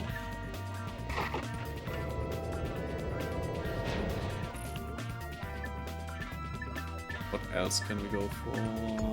Nitro. A little bit of a nitro bombs, probably a smart idea. Also destroying our cover, which is not great.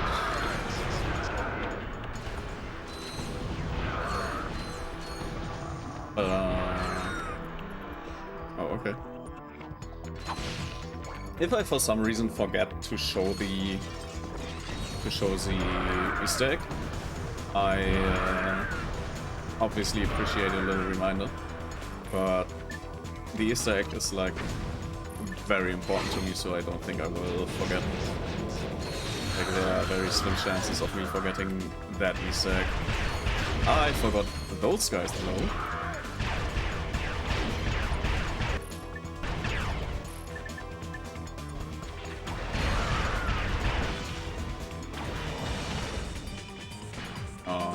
Alrighty.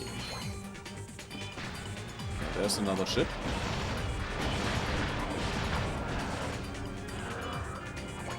If we can destroy the ships sooner, we can actually deny spawns, which is pretty nice.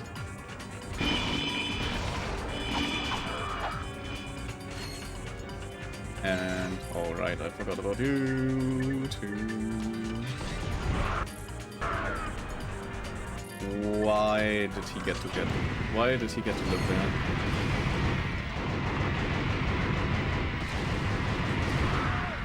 Okay, but he seems to be a little bit stupid as to try.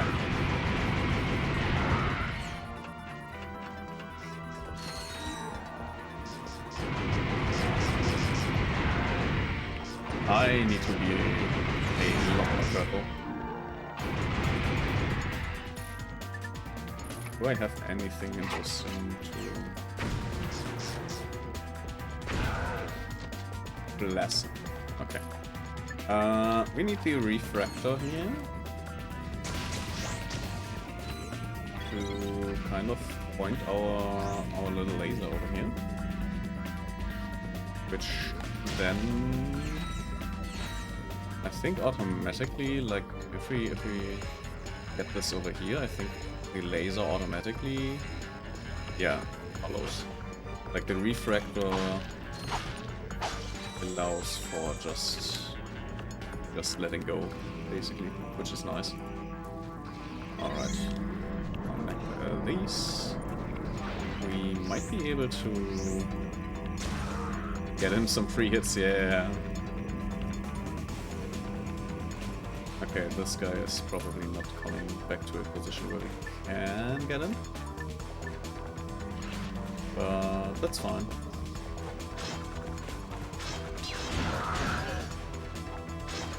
We also get the opportunity to buy a little bit of ammo. Right after we took care of these guys. And as you can see, like, we don't deal damage at all. Like this, like no damage, to be honest. So yeah, leveling that gun is an absolute nightmare in my opinion. But it's one of the default weapons you get, so it's like the first weapon. Obviously it's not gonna be very strong. Look, Clank, it's Dr. Nefarious and that butler guy. And they've got Clank. They're holding you prisoner. How about that? I guess I should be feeling pretty stupid right now. I don't suppose there's any chance he's the evil Clank. Yeah, didn't think so.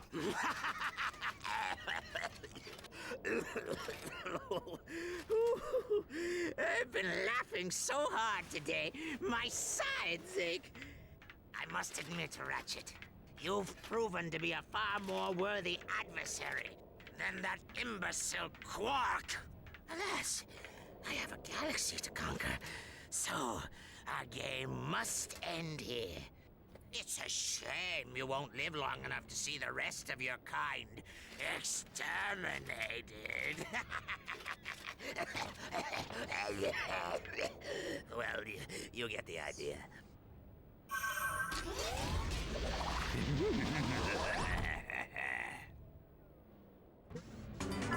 Yeah, we have a little situation with Clank over here. If you might have noticed that that I wrote Clank in the title, because last time we basically the whole Clank story arc we did today. Like from introduction to now defeating him, we did all of that today. Oh, why? Please explode. Would you please explode?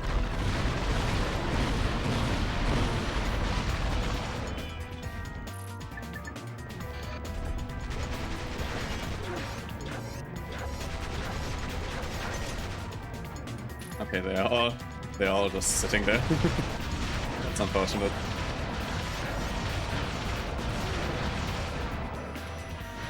Would you kindly get over here? Yeah, I thought so.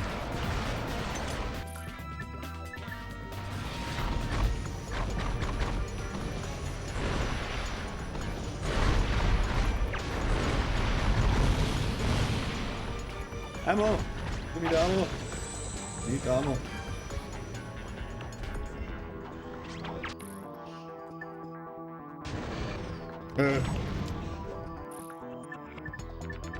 I think the blade gun might hurt here. My turret is drifting. I fell into the one little section that is a hole. Talk about skill shot.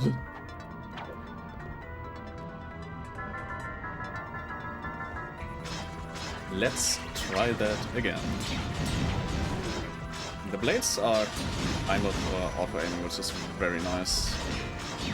I don't even need to be that close to him for the blades to try to reach them. Yeah, let's get back into the turrets, because those are really like bread and butter for these kind of fights.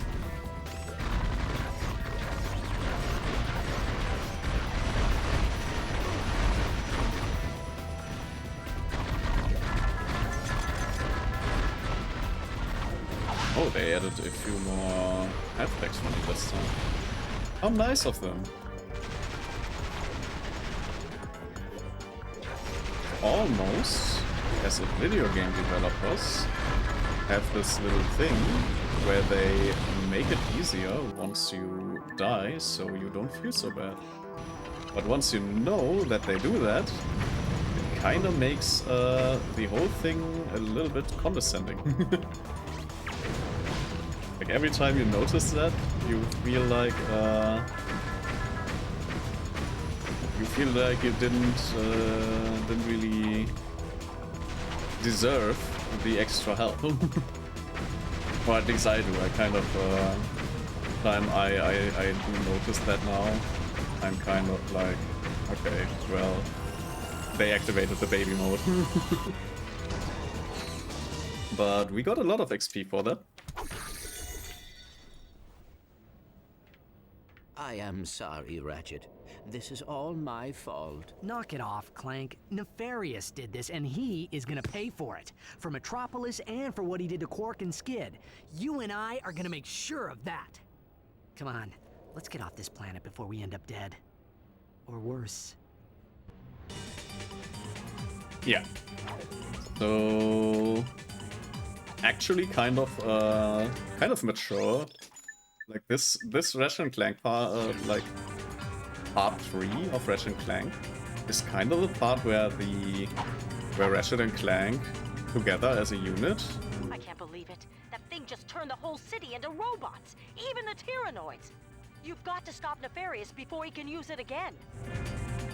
Yeah, a little bit of yeah, basically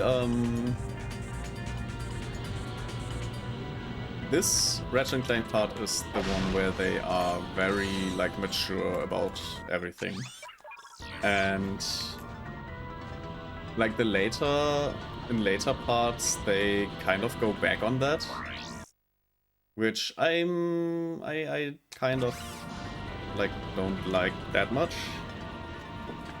Like I like that they had like a character development, and I'm not really fond of them going back on that character development. But yeah, not a lot that I can do about it, obviously. Just a little comment I have on that. A little bit of critique. The Lords have placed explosive charges all over the city. You'll need the hover ship to reach them all in time. Yeah, we also have the missions again. So we try to... Oh my god. We try to do the missions again, because every time there are missions, like the rewards are quite useful later on. Sarge, you think you can pick up the pace a bit? Some of the other guys are getting a little nervous. So yeah, let's do the missions really quick. I do kind of miss like playing online, like playing this. He survived. I don't believe it. I mean, we never doubted you for a second, Sarge. Good work. Like especially Metropolis had this like air-to-air combat thing going, which was really fun back then when you could play online. You know the drill, Sarge. Noids are everywhere, and we're getting our butts kicked. Yeah, at this point the writers didn't even really like put a lot of dialogue. Like, yeah, by now you know the drill. Like missions after missions, you do the thing and get a reward. Just do it. They're coming from the tower. Yeah, this is a defense, basically a defense part of the mission. And this is the original multiplayer map for this. Like all of this is basically 100% multiplayer. think they did add a little bit of geometry. Oh, the turrets actually kind of different. I didn't think they'd do that, but they do that apparently. I've been shot.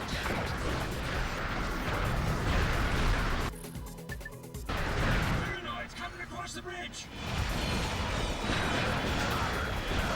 I don't think the bridge is what is important right now.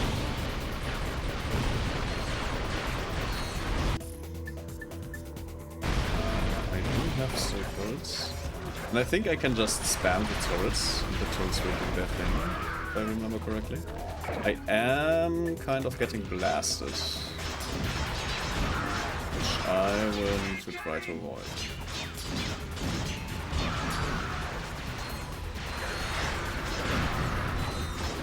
And my own turret almost blocked me.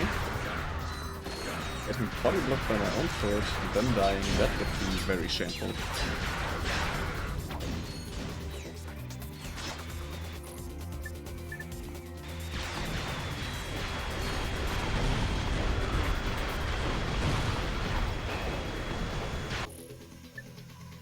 I do crack that time.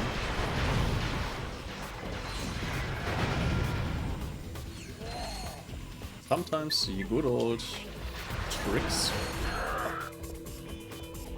Especially because those ray enemies are just very dangerous. These guys are not to be messed with.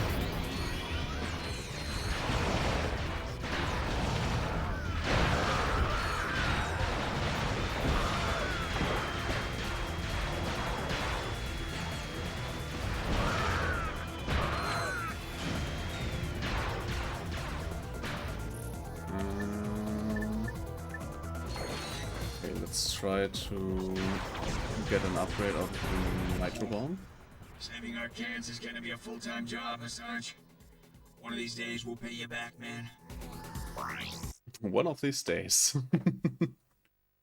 After failing to destroy...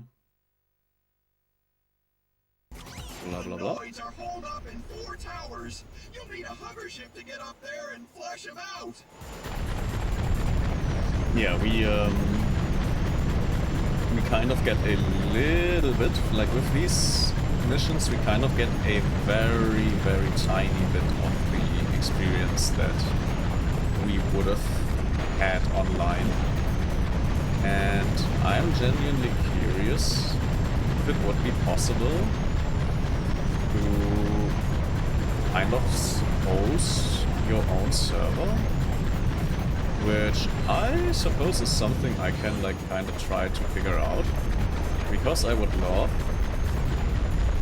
to like, there will probably be someone in the Ratchet Clank 3 category, if it's possible, to play like online on like something like a private server. Then I suppose there's probably someone online streaming right now who kind of does that. And I would love to, like, for the old time's sake, like I'm not gonna be any good, and if they are like competitive, then I will probably be just cannon fodder. Me of the sewer war on planet Aquatos back in '62, when I killed the King Amoeboid with my bare hands. I heard the Amoeboid swallowed you, sir. I heard you were AWOL until you turned up a week later floating in a toilet on planet Varian. Shut your trap, H-22. You weren't there, you don't know nothing about it. Sir, I heard the same story. Only, I heard it was more like 2 weeks. All units maintain radio silence.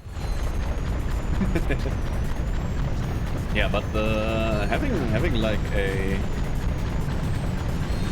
being able to play the good old times, like just playing an online match, would be great. Playing one last match, because I did know, like I was back then, like these servers were mostly dead. Most people did not like ending off of the game,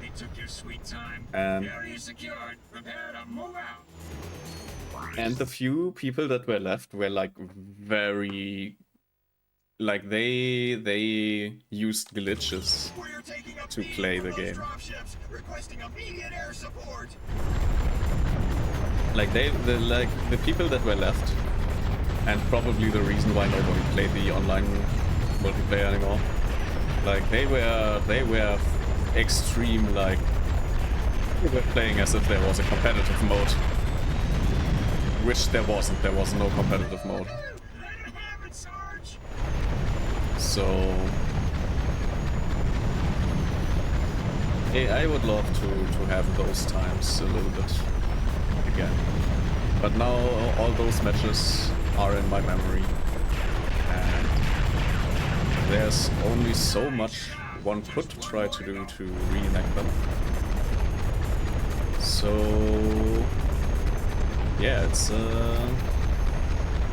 those are fun memories. Like the couch co-op already was kind of great, but you had certain disadvantages. Obviously, there was the ability to screen cheat, so if somebody wanted to play a sniper in couch co-op, there was the possibility of somebody screen cheating. And oh no, not this one.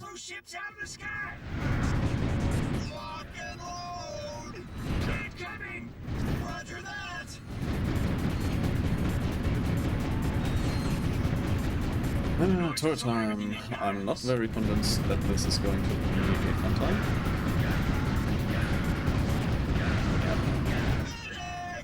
First guy goes through, which is not great. Don't shoot! I surrender!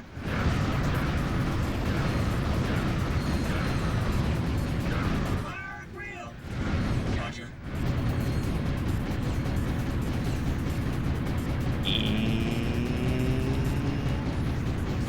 I hope it's not too much of a turret. Okay, last wave, that's fine then.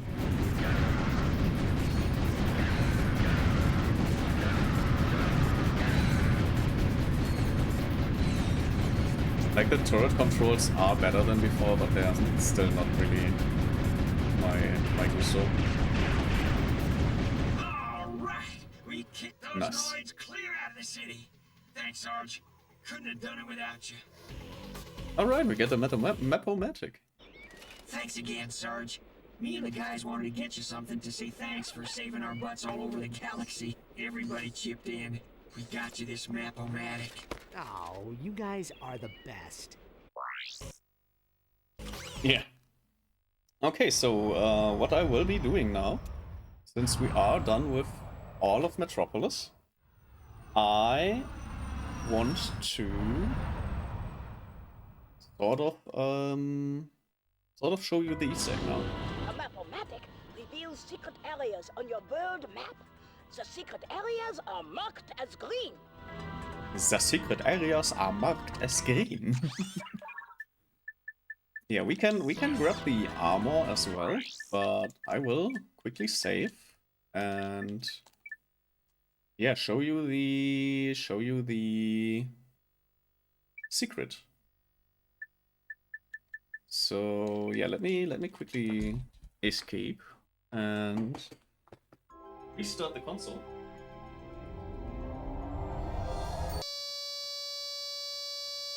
Oh my god, oh, that's a great sound.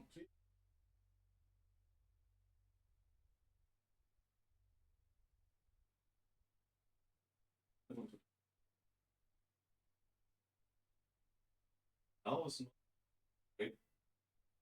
Into a okay, I think this should be fine.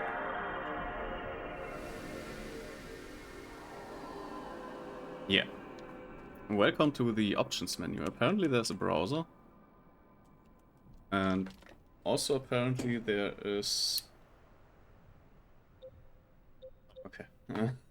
I thought it's not going to do anything, basically. Yeah, we can... Like, the time has not really been counting. So... oh, we can... I think this was already digital out. Interesting. Things I was not that aware of.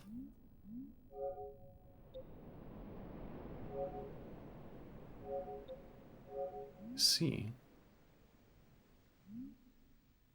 Oh, we can change the system language, so I don't have to change it every time. Yeah, we can go into the clock adjustment. Oh yeah, we can actually put the time to the date from today, which is August 18th. And yeah, we need to put the time on 3 AM. Like not PM, AM.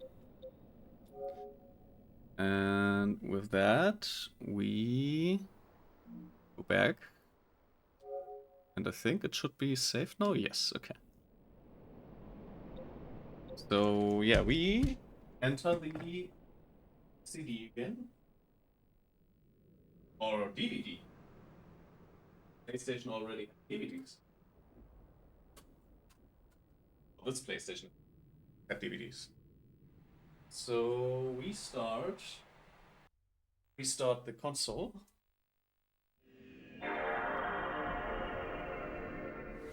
This is a little bit more than of like the first Easter egg that I showed didn't have that elaborate of a setup. So sorry. Yeah, this wasn't that elaborate of a setup back then. The second game. Yeah.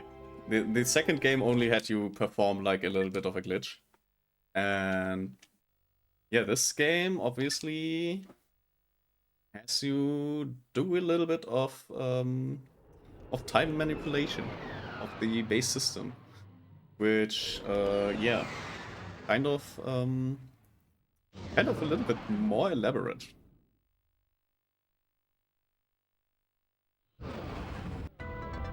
Alright, but yeah, for the game it's now 3 AM. They don't have to activate it. That's so nice. They don't have to go into the options and change the language and stuff. And also nice that the game recognizes that these enemies are gone. And we can just go to the Insomniac Museum now. Which, in this game, very elaborate actually. Like, genuinely very elaborate.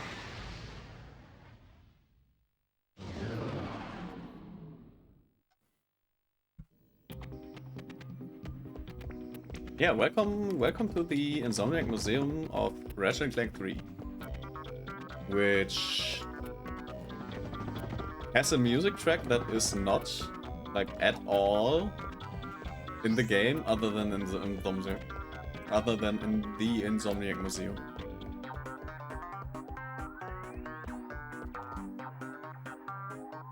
Oh yeah, and they didn't like...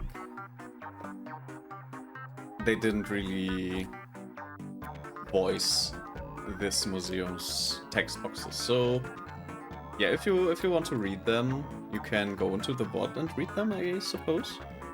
I will not read them out loud today. I'm already struggling with a sore throat a little bit, and I will not be reading those. I'm sorry.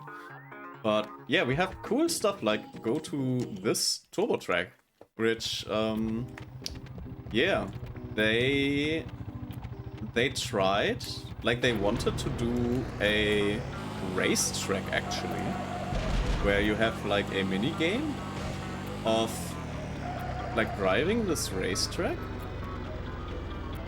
which I suppose we go like this.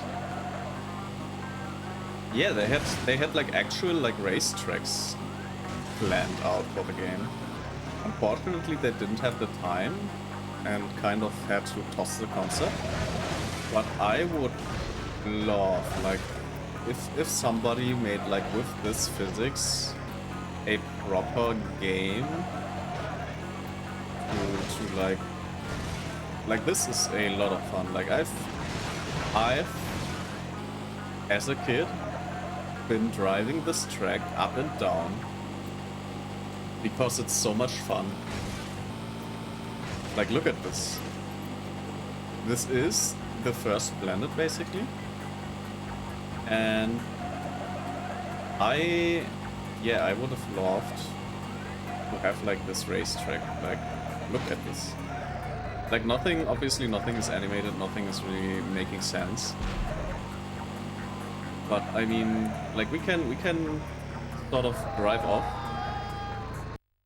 We die apparently and get set back.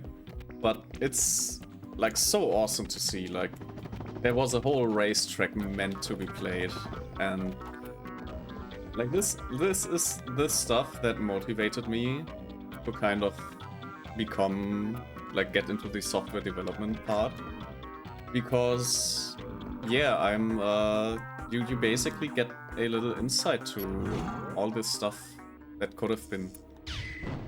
And yeah, this is basically, you can do your own puzzle, which we are also getting kind of a little bit of ASMR from the other room. But we can like do, like, we can configure our own puzzle basically. We can make it completely impossible. And yeah, like, it's random seeded.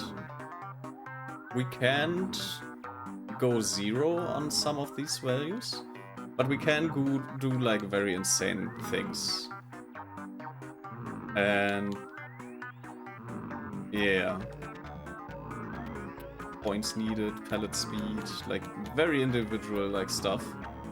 Like each round, like this is each round that you can edit. And yeah, it's you are part of the development team at this point. And it's like so awesome. Like, this is basically the reason why I do what I do nowadays. Like, this guy is meant to be like the boss of the yeah, we can look at the animations, like what would have been a boss fight in the walk like games. Like, instead of the worm that we got in the first video comic, like we would have gotten this one. This guy you probably know from the second game, and yeah, he is here again. I don't think. Oh, he deals damage actually. But we can also kill him. Like, he might be able to kill us, but we can also kill him. Or not. Did I remember that wrong? No. I did not remember it wrong. We can kill him. He dies. So yeah, he's not gonna do any weird noises anymore. Oh yeah, this is also like enemies that were meant to be. Like, if you're interested, yeah, this was meant to be like a multiplayer thing. And what's this? Oh, tank room. What's the tank room? I can't remember. Oh, yeah, this is one of the like Ratchet Clank 2 tanks, I believe. Yeah, you could have had this tank, which I suppose, like, this is probably a predecessor to the hover ship that we've been playing in Metropolis.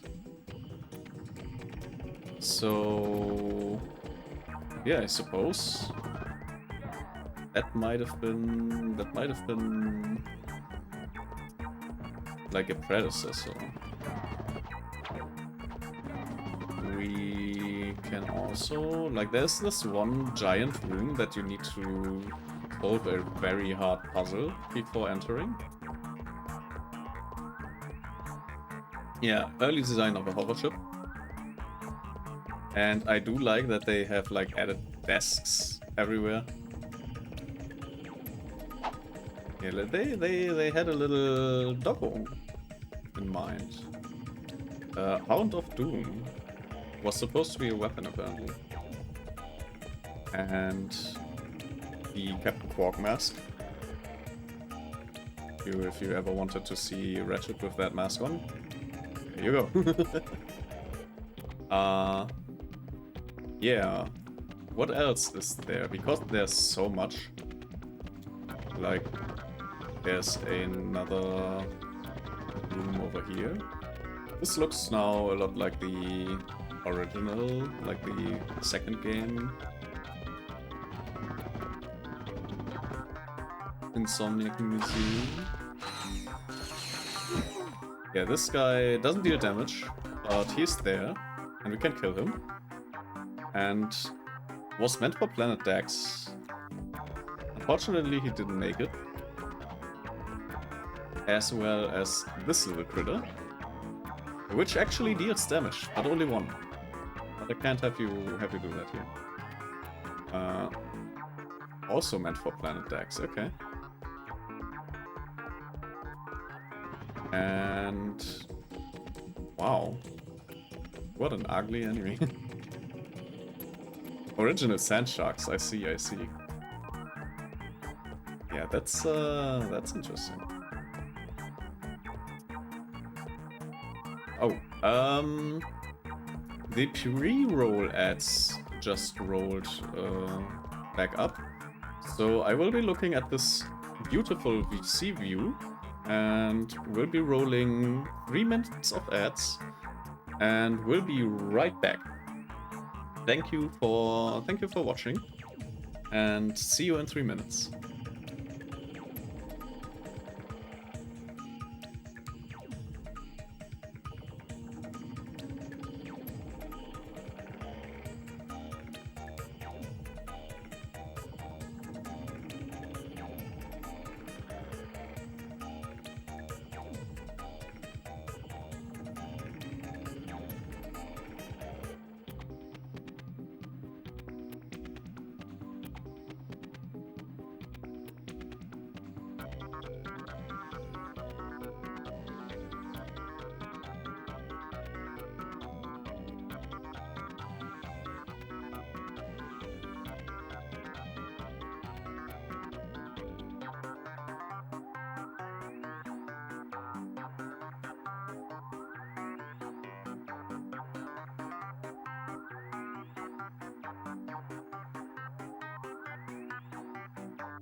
Alright, and we are back. And 3 minutes is a long time.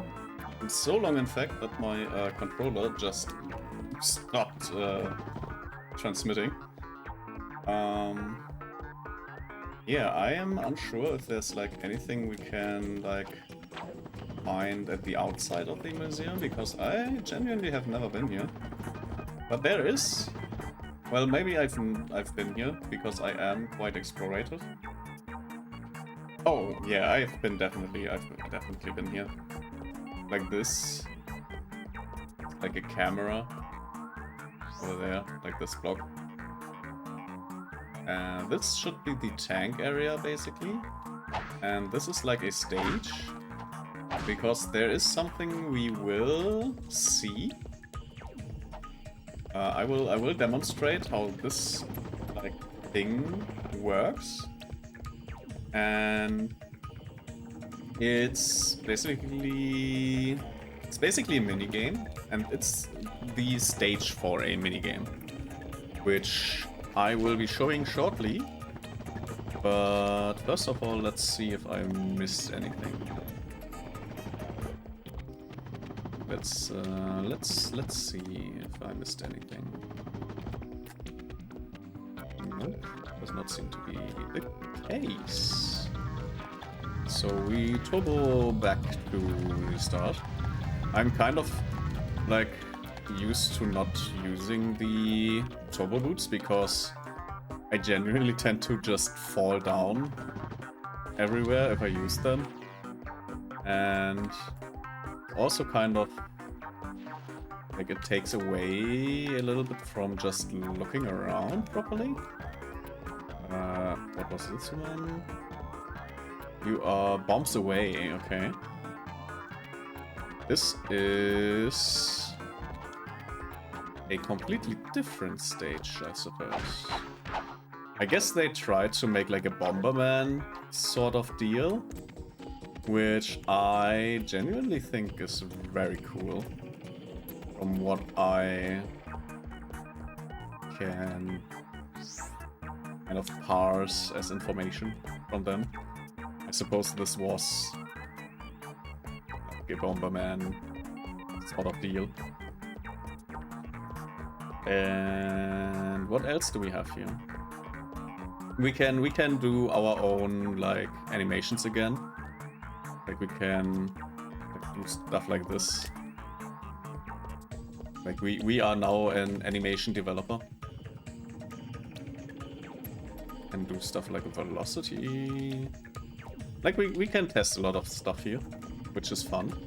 If you want to read, again, I recommend just reading in the VOD.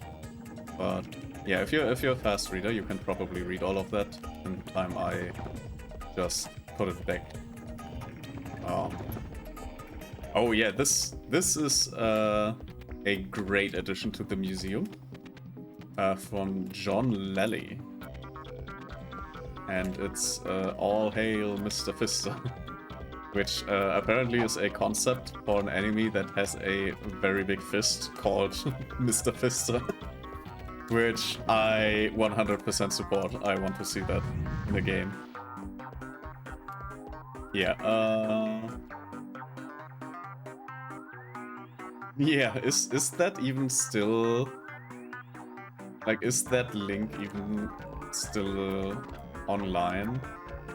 Like, I know Insomniac Games is not like out of business. They are just not doing Ratchet Clank anymore. At this point, I'm wondering if there are still remnants on the homepage from them.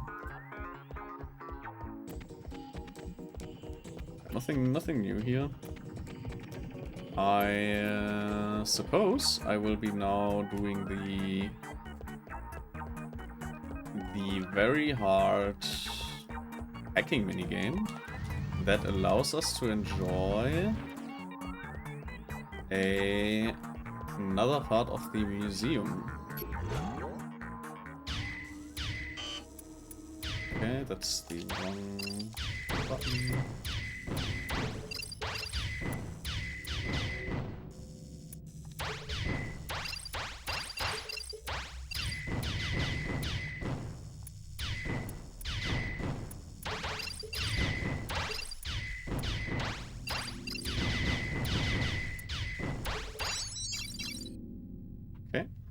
I'll need to focus here for a bit.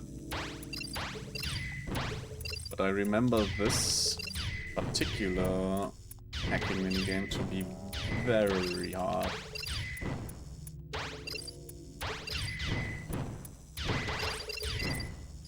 Yeah. It's already very... Like, you might have noticed that it's not that forgiving.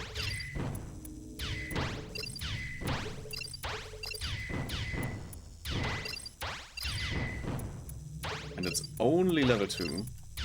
Like this, I am astonished that childhood me was able to, like, deal with this at all. But I suppose back then I was also, like, a lot more into, like, reacting and stuff. Like, I was basically trained at some point in this minigame. Like, my papa always called for me to do this minigame for him, because he, for the love of God, was not able to do it. Like, Ratchet Clank is a great game,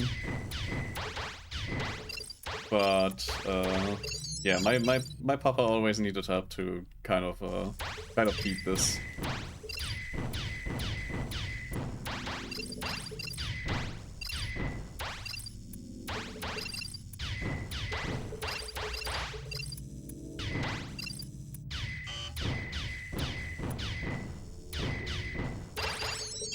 Alright, we did it. We did it, cops. We did it. And we got a few more things to animate. These are basically the enemies from the visual novel comic thing from the video game, Quark video game, from the first level. And these are from the Metropolis level. Obviously everything in this game was rendered in a 3D engine and just projected as 2D. Now you can play the original, uncut, uncensored version of Quark video comics. Number 1, Booty in the Eye of the Beholder. Featuring different gameplay and the cut boss. Yeah, so we can actually fight the boss. An unnamed level was the first level ever designed for the Captain Quark video comics. I forgot that I'm not reading those today. I guess there are 2 that we can do. So we will play them, obviously. And yeah, let's see. Let's see how the first uncut game was like played.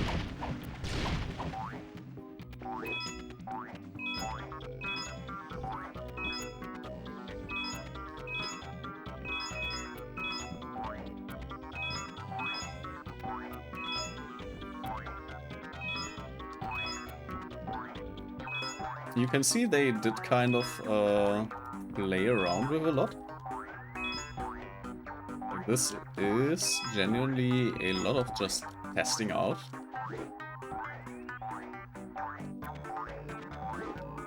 You can get bottom up. That's great. Yeah, this probably would have done something. There's like classic fire enemies from Mario, basically.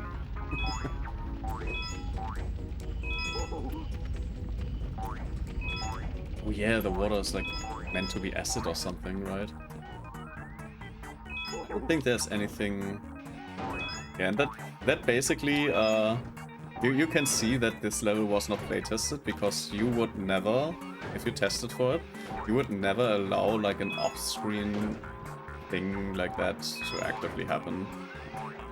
If stuff is properly tested, you test for that stuff, and you don't, like, it's very, very bad to let players run into off-screen hazards, because it's unfair. Like, the player cannot react to it, and It's just free damage for the enemy and the player will feel betrayed. Oh right, I need to shoot him in the back. I also can touch him, which is quite dangerous. So I might die here, and I don't think there's a... Yeah. I feel there's no checkpoint. Hi, Razor, welcome back. It's still Ratchet Clank, yes. This is still Ratchet Clank. However, this is like a debug area, which like it's an Easter egg. It's called the Insomniac Museum, and we are playing a mini game, like there is in Ratchet Clank 3. There is the Quark Vid comic series that you have to play through, and this is basically a better version, like a beta, the very first level, basically, that they ever designed. So yeah, this is video game history. This is developer territory. And this is basically like, they did this in Ratchet Clank 2 too. Ah, neat. Yeah, it's very cool. Like, I basically became a software developer because this is the stuff that motivated me to like get into video games. Just being, this is basically an invitation from the developers to like see all the cool stuff that could have been, but they couldn't even put in. So you get to play with it. Like this is all not meant to be seen by the average viewer, and like it's not meant to be played by the average player.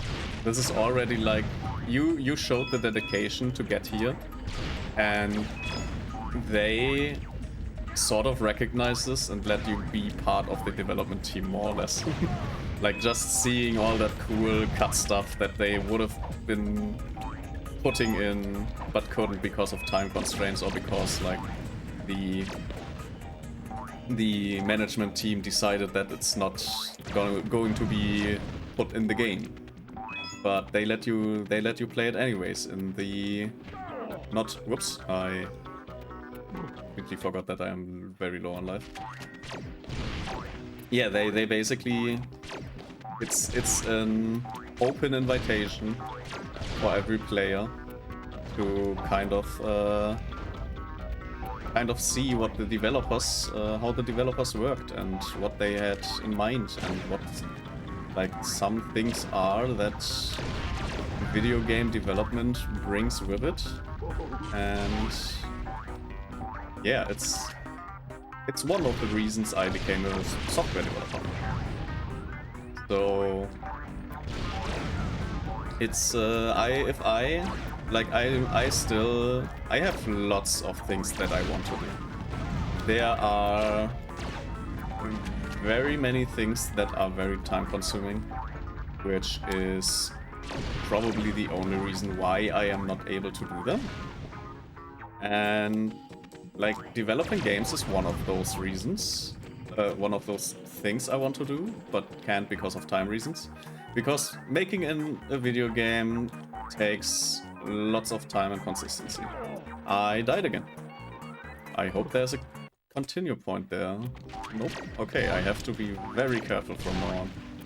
Like, I have to be a lot more careful. Otherwise we are stuck here for the next few days. But yeah, this is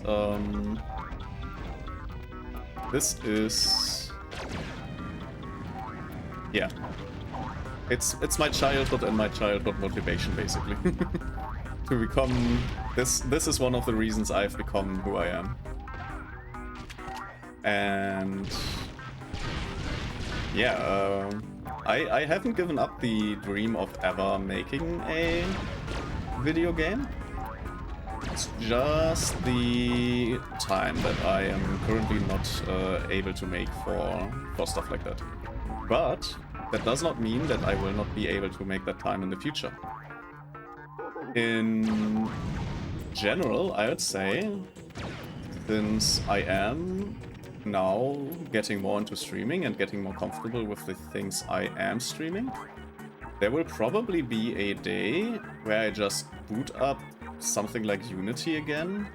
Like, I did kind of want to get into Unreal Engine, but there will be probably a time... Oh, I remember this was. Yeah, there will probably be a time at some point where I will kind of go into like starting like a game development stream. I am still alive. Oh. Yeah, game development on stream is probably one of the things I want to try at one point. Let's do that again. Properly this time. So yeah, be prepared that at some point there might be a game development stream. And the thing I want to make at some point would be a third-person hack and slay. And I have, like, I can show that in, like, once we are done with the Insomniac Museum, I can show you something that I had been working on when I was doing my Abitur, which is basically like high school in Germany. So I'll show you a little debug room that I was making back then.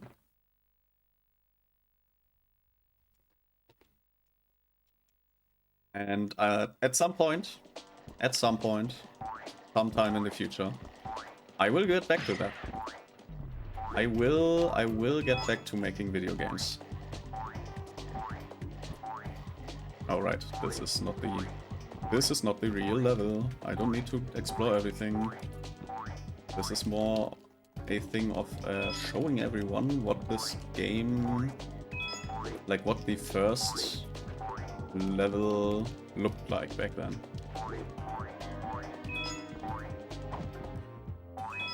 Wait, what?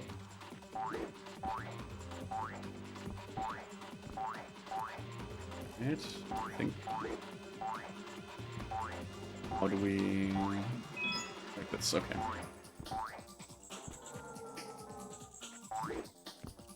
Oh.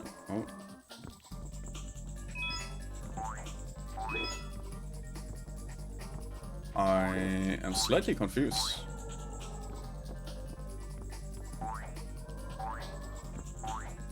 Like, where am I meant to go? Or was there, like, something down here? Nope. Let's try that again, I suppose.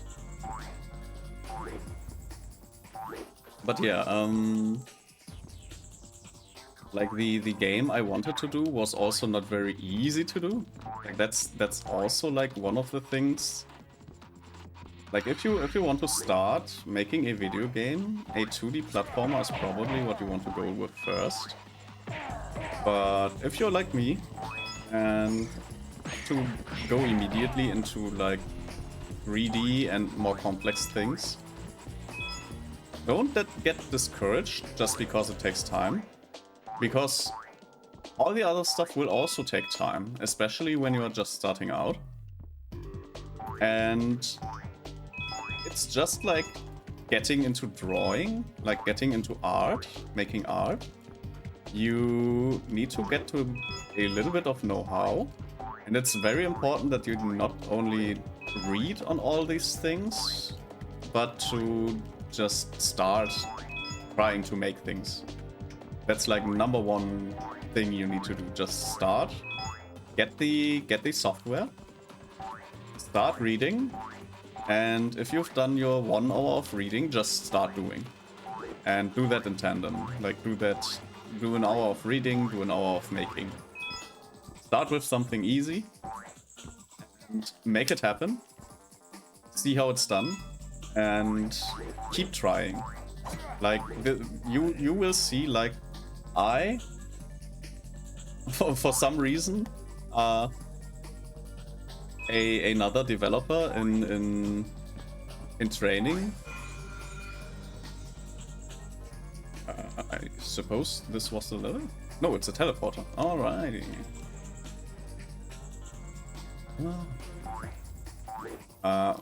Yeah, for some reason, Kami, another developer,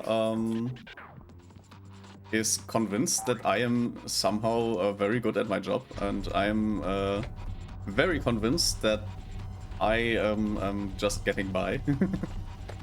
And it's probably helpful just to see, like, the thing that I made while basically... if you're familiar with Abitur, it's basically a high school diploma that gets you into, like, every college you want, like any university basically. And let's destroy that Chaos Emerald. And basically it takes a lot of time and it's really intense most of the time. And yeah, I basically had a like I had the software developer focus in while doing Abitur. Like, you can do like something called in Germany the Allgemeine Hochschulreife, which is the Abitur. And then there's also Hochschulreife, which is basically a easier version of the Abitur that lets you get into only the specific field that you have studied in. So I can technically, with the quote-unquote degree, or with the education I have, I can technically apply to get into a medical university and become a doctor. That's technically an option, but I am obviously very comfortable with just being a software developer. Like, I don't need to be a medical doctor. I don't think that's a thing that I want to do. But I technically can. Like, I would probably need to wait. Like, obviously medical school has a lot of waiting lists. But at some point, I think, like, after 7 years, they have to admit me. And then I can technically just go for it. I could technically be a medical doctor if I wanted to. Which I don't want to, but I could be. That's very funny to me, honestly. But yeah,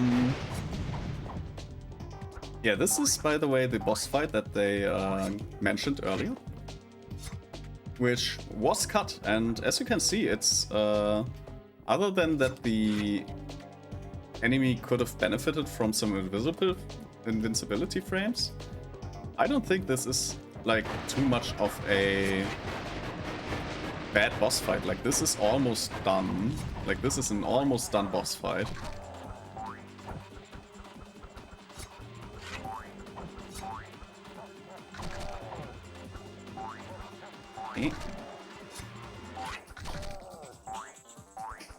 I'm unsure if this is meant to be fought like this. I also love that they use the icon of the worm to display the health of the pirate captain, which is such a developer thing to do. Just reuse the asset that doesn't even resemble like the actual enemy. Just use anything. There's like no shame in just doing that. It's very awesome. Okay, I think that was everything in the Insomniac Museum. So I will... Yeah, I think that's everything. So I will be going... I will pause the game for a moment, just to show you a little bit of an exclusive view of my video game that I have been working on for a brief time period. And let's see, we're kind of game development. There it is, I think. Oh no, I think this is an old version. Where did I put the... Like on my Discord somewhere there is a... Yes, there it is. Download that. And... Oh, I hope there's no copyright. How do I just download, right? Yeah. Yeah, download it. Just download it. Give it to me. Put it on my desktop for now. I don't care. Unfold it. Or can I just start it, maybe? Maybe I can just start it. Maybe it's that, like, easy. Can I just start it? Would be great. No, I can't, so I will extract it.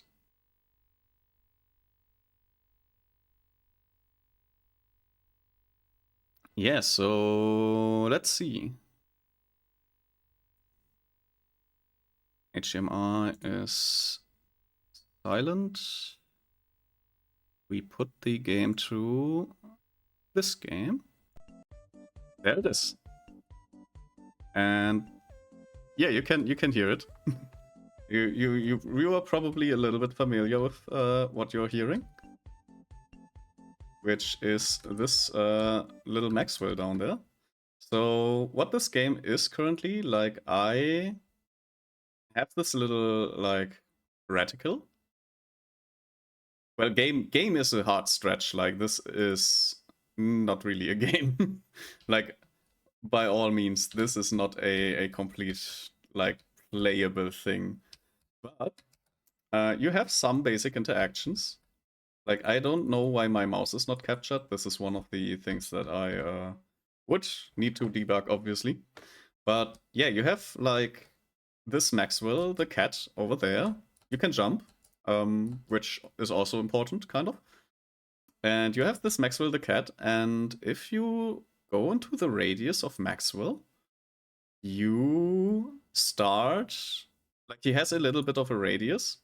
And you start a sequence where he chases you until you leave his radius. Also, the music starts. And he tries to, like, jump onto your head. And yeah, he tries to stay there. Like, he will jump in place on your head. Like, this is his goal. And yeah, there are a few balls, like, in the air that you should be able to grab. Although oh, right. Like, you can grab, like, this ball, and it's kind of wonky how it's like moved and stuff. And you can also, like, put it back down.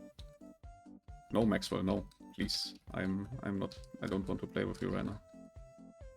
I don't know, like, how I programmed it to work. Kind of forgot. But yeah, you can... this is, like, the debug area. It's, like, very little to do. Like, lots of stuff that I just played around with. I don't think there's even a respawn mechanic. Like, if you're gone, you're gone. So, and the only way to exit is Alt F4. But yeah, that's my history with video game development. And the reason why I even got into, like, video game development was this, like, museum. So yeah, hope you enjoyed that little real life lore reveal.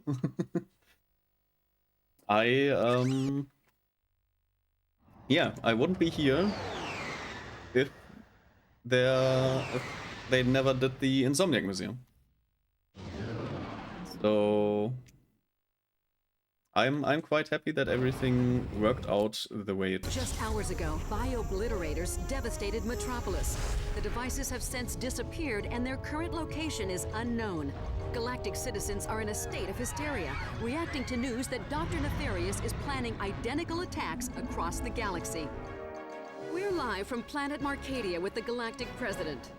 Mr. President, how will the attack on Metropolis affect your chances for re-election this fall? I'm glad you asked, Darla. Our demographic research indicates that robots will make up 100% of the galactic population by this time next week. Of course, that's great news for my re-election campaign because, as you know, I'm half robot myself. I don't believe this.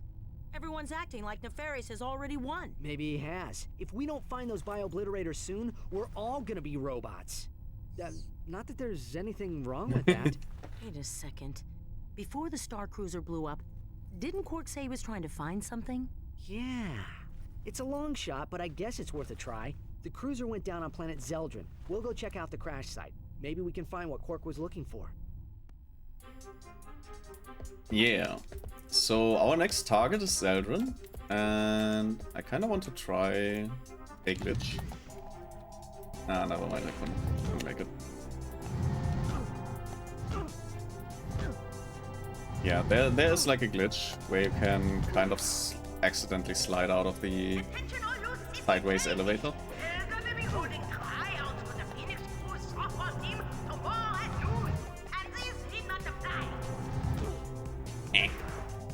Nope, unfortunately can't trigger it. It does kind of take a long time to try to trigger it too, so I'm not going to do that on stream. But yeah, we can finally get this armor, which is very important, in my opinion at least.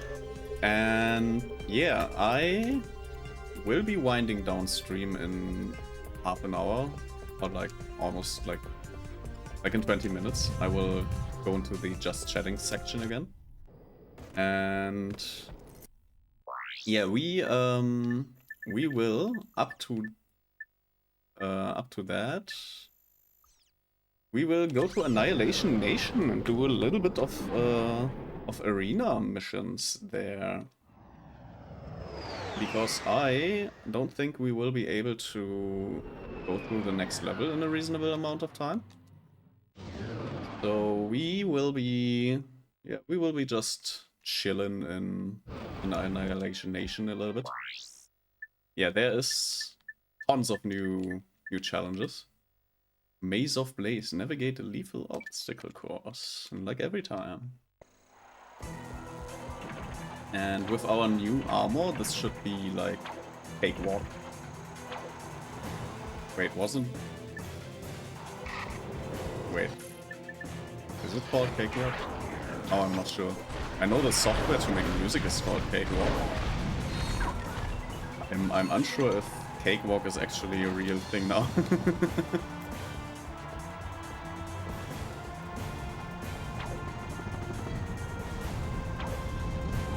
I know it's piece of cake.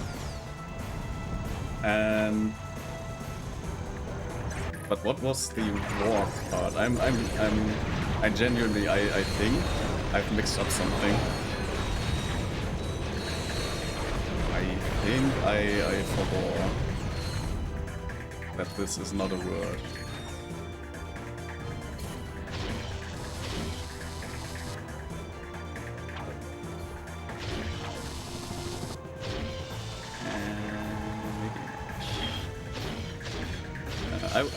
I would need to Google that, if that was actually a term, or if I'm making up stuff. Now we can actually also get the Titan mode. Like, this is the only mission where we can do this. So we need to do it now.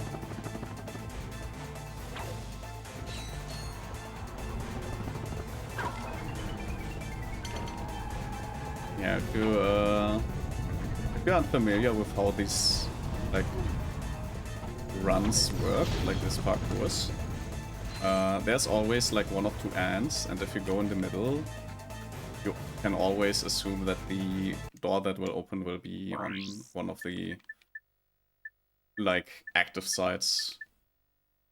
Cremation station. Oh no. More fire, I suppose.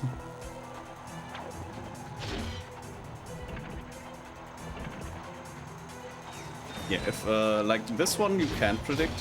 Like there's no way to predict in which direction it goes, other than the memorizing which like stage is which. And I suppose this looks a lot like a predecessor to what they were like trying to go for with whoopsie daisy. What they were trying to go for with Ratchet Clank 4, with Ratchet Deadlock. And yeah, you can kind of tell that this is like inspiration for the levels. I am a huge idiot. I don't think there's any like, yeah. We just go eat rocks, I suppose. And it was so bad that they put us in the back at the very start. Not even like at the start of the parkour. They just put us back in the lobby, which I don't think is normal. Like I don't think that usually happens.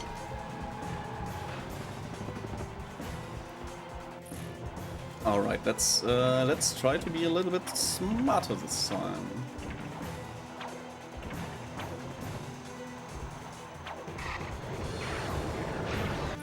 Is there anything I can, like, level up? I suppose I can try to level this one up. Like the Nitro Bomb is almost done. That's... like, double jumps take a lot of time. So... yeah. This one you might be able to predict. And it's like always obviously a 50-50, but you can kind of see if you can see anything in the middle that prepares you basically. Then you can just go to the left side or right side depending on which side you were on already. The Annihilator. Another one of these, I suppose. I kind of didn't want to do that, but did anyways. Alright, that's right, that's already enemies packing over there. Yeah, you might want to do this at this point. I think I am... yep. I kinda messed that one up. I wanted to do a double jump. What I did was a normal jump. Did not work out. But at least now we know that we need to go to the right. So we can cut the waiting time a little bit. Yeah, this I'll just take that in. I'll just take the hit and get rid of this.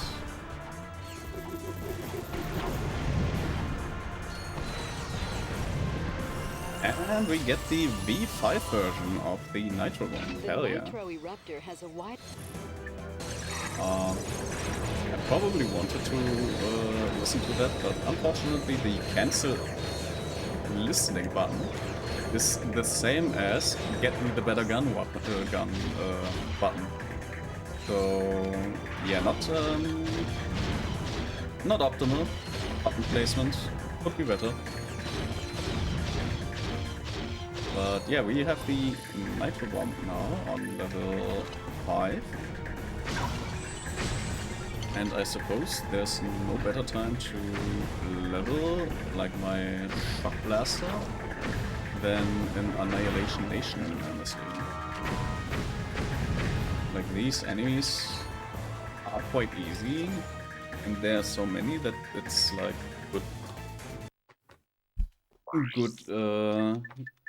good XP income. Time to suck. I am very good at sucking, so let's get our tests. Let's show our skills. Let's show them how much we suck.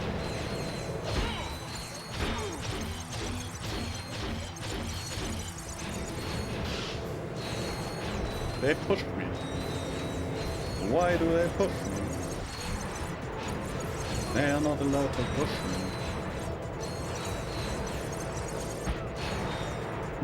They are just killing themselves.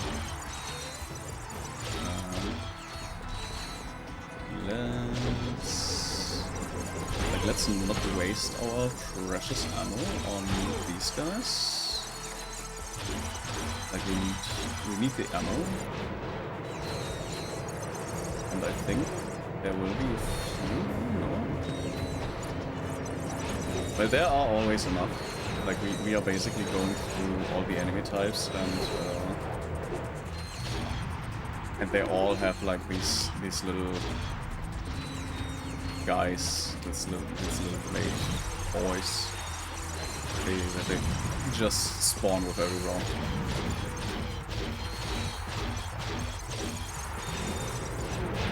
Ow. Yeah, this is the last round, so oh my god. Ninja actually destroyed my ammo. Like, I know the Ninja AI is pretty smart, but goddamn. Disc blade gun, let's go. I like the disc blade gun. Let's see if the disc blade gun is doing well. Like, we have 4 rounds. This should basically be a walk in the park.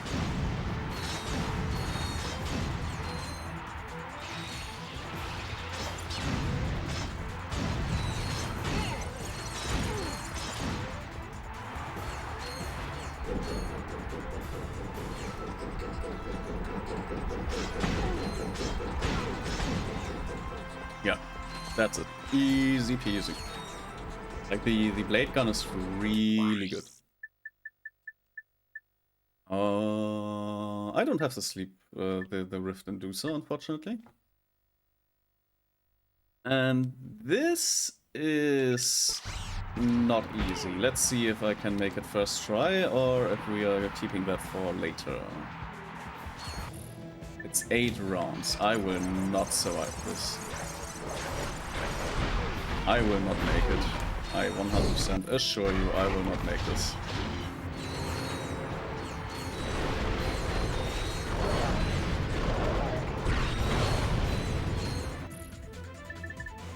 And I'm already almost in a building.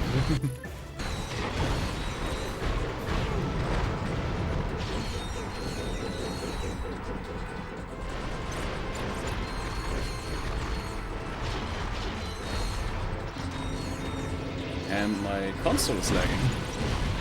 What an interesting page of fail. Like, I know that the console, like the flat console I have, is a little weaker than the model I have at my parents' home. So yeah. And another technique.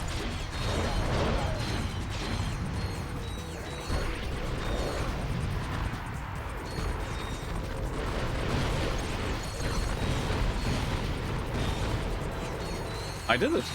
I did the first try, goddamn! I was not expecting that. At all. Touch the twins should be actually quite easy.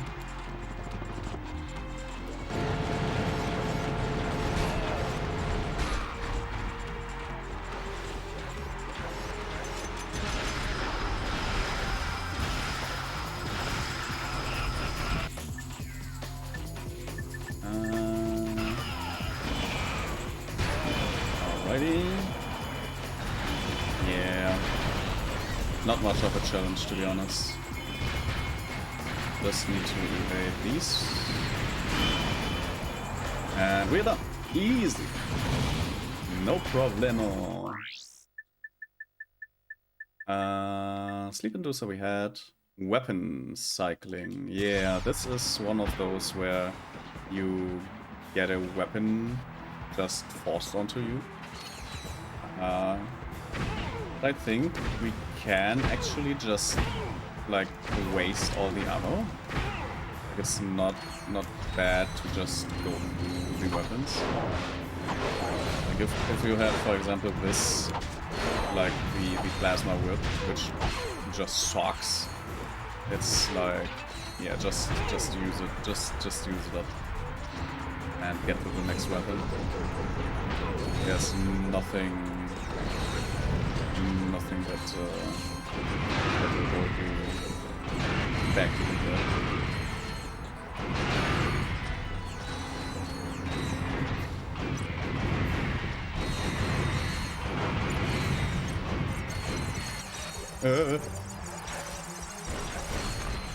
Nice.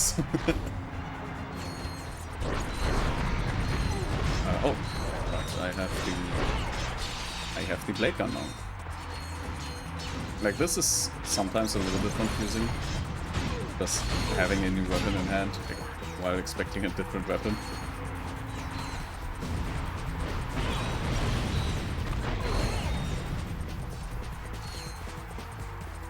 Like, technically the lava gun is a better version of the plasma whip, now that I think about it.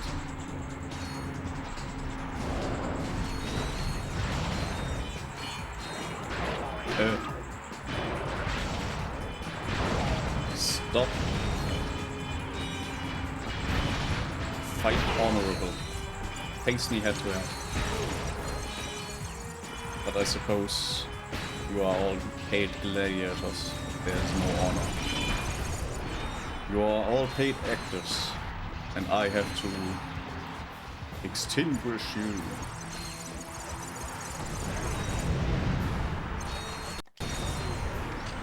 Massive boom. I'm also unsure if there's like a fixed location or if there's every weapon swap just a random chance of the one weapon hero. Would be nice to know.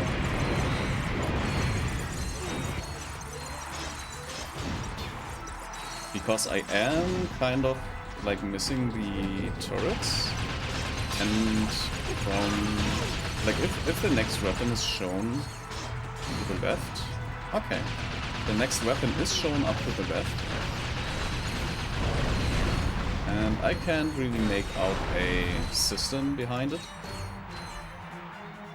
But yeah, these weapon change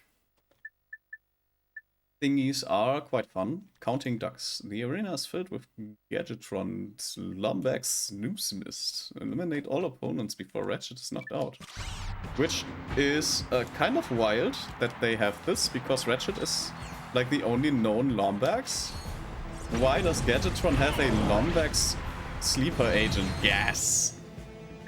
What are you trying to tell me here?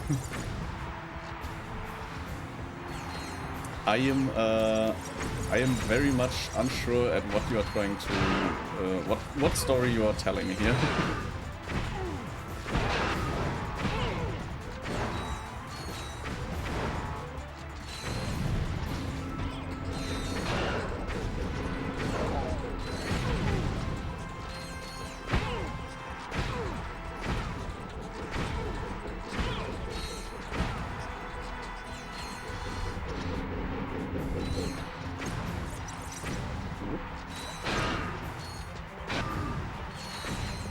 Don't die now.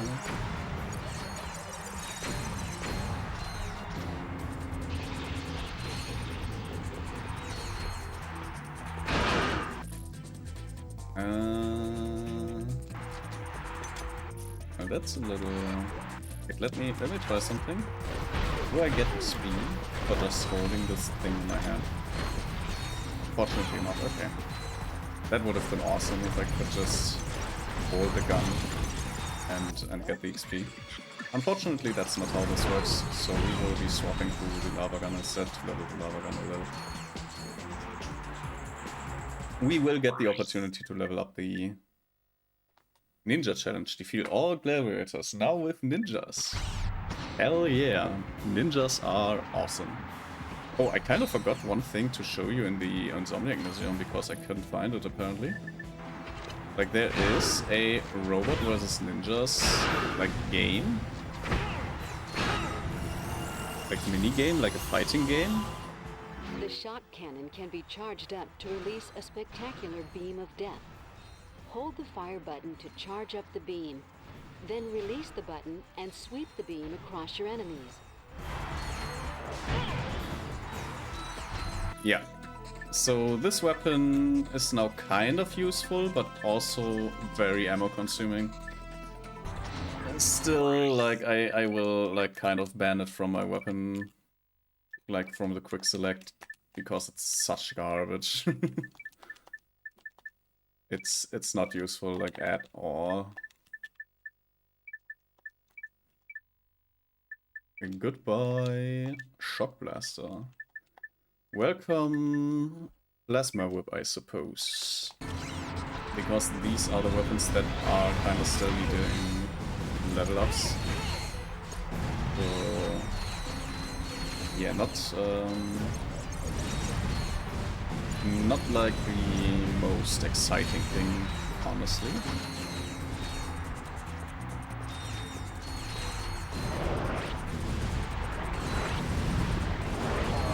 Yeah, with this you will see weapons that you've usually not seen before.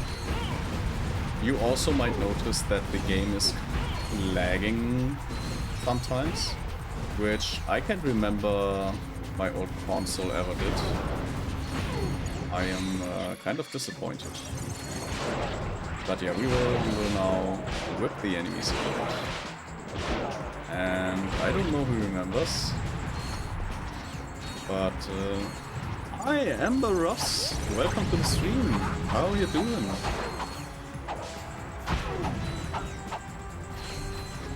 I am currently in at a point of the game where I will just be doing the arena thingies. Pretty good. How about me? I'm enjoying, like, I've enjoyed the weekend a lot, and well, now I'm going back to work, like in general, always on a Monday. So yeah, we are having a fun time cleaning up this arena, and I will hopefully have a not so busy week, which would be great. But yeah, not too much planned out, and yeah, we are just kind of cleaning up a little bit of this arena to get into the interesting. Like I'm about to like go into the just chatting post-game section, and yeah, we are basically at the end of the stream. So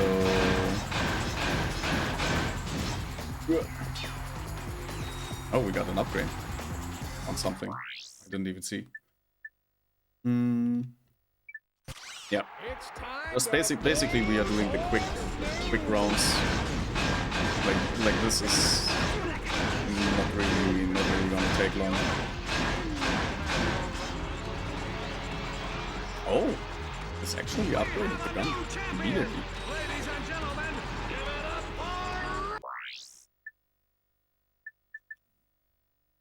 Okay, so the championship is, I think, the very long mission. When did you start streaming in general? I started streaming this. Oh God, when was it? It's not too long ago. Like I've been doing this for like 3 or 4 months now, but I forgot when exactly. I have a YouTube like watch channel where all the, like, currently I have a little bit of a I have not been uploading the latest VODs, which I kinda need to do. I can tell you, like, I've been doing this since the 30th of May. Yeah, so like 3 months, about 3 months, basically. Are you also live on YouTube? No, I have not set up anything on YouTube. I am only on Twitch. I know that YouTube kind of has like better options for some things, but when it comes to YouTube, I am... Oh, thank you for the follow. When it comes to YouTube, there are like more restrictions also, which if you are not careful, like you are, like they tend to not negotiate things, and their like automatic system for copyright is very aggressive. So if you're not careful, and I am not experienced enough like to understand what might be risky and what might not be risky. So I kind of don't want to. YouTube would be nice for streaming. I guess. Like YouTube is like, I put my VODs on YouTube. Like there's not a lot like dangerous about putting VODs on YouTube. But if I try to make like a dedicated channel that's for streaming on YouTube, then I'm always at the risk of accidentally messing up and just losing that. Well, which type of games do you mostly play? Currently, I have Monday for Ratchet Clank, and you know what? I can save the game for now because I am going to into the post game yaps anyways. Let me go into the just chatting section over here. Yeah, Mondays is Ratchet Clank. Like, I'm playing every Ratchet Clank game on the consoles, like the mainline games. I am playing different, like Friday is my quote-unquote normal game day. And Saturday, once I get my VR set up to work again, on Saturdays I am playing VR games, which currently is Boneworks. Like, we are currently playing Boneworks, but unfortunately my setup's currently not like behaving in a way I would love it to behave.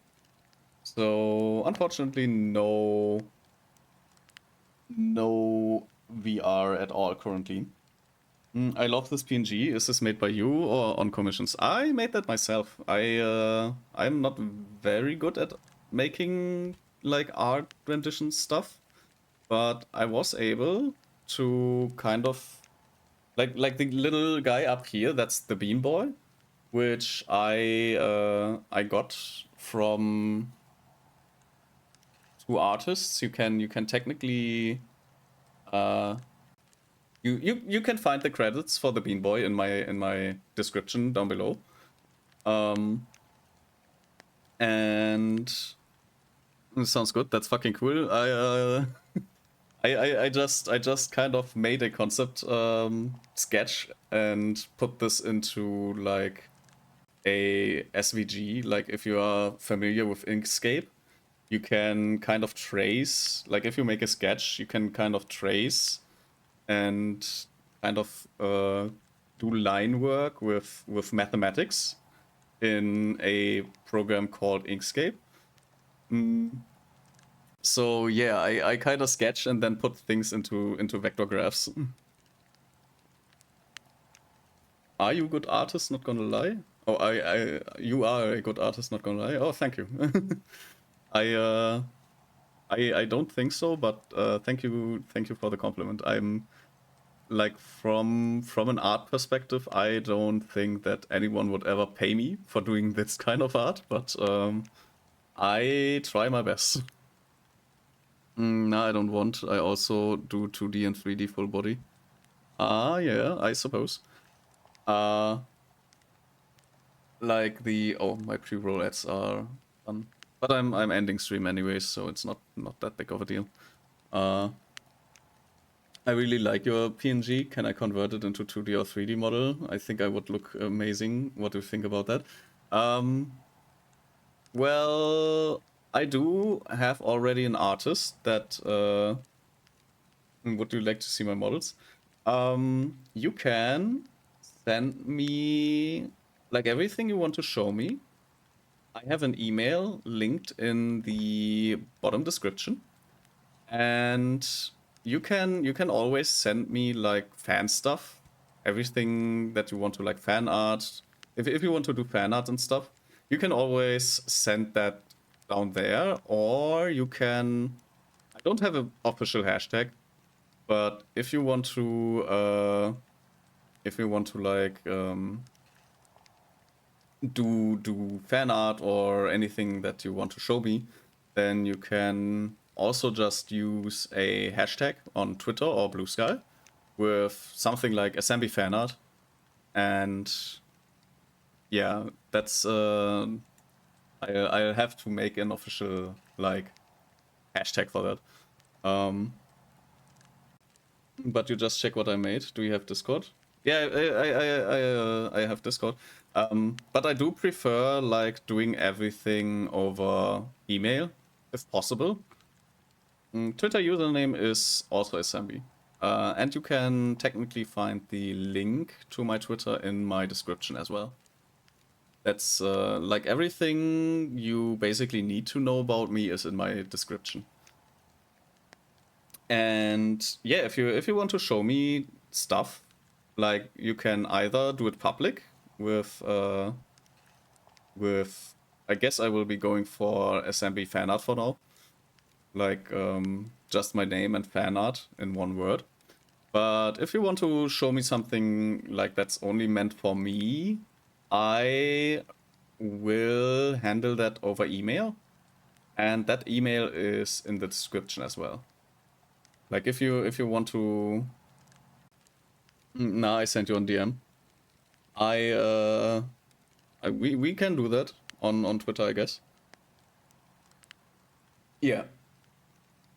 You should be able to send me any DMs without me following back. I think I have no restrictions on that.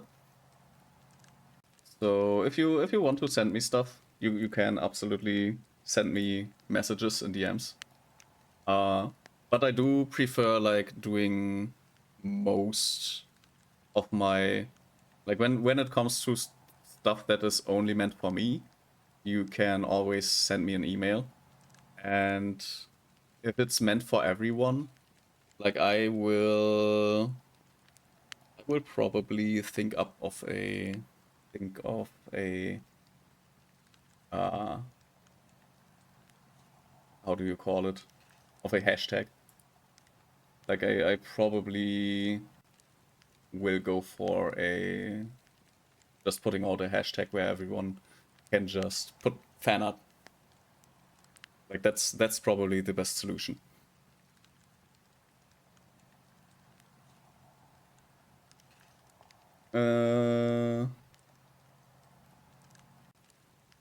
There we go.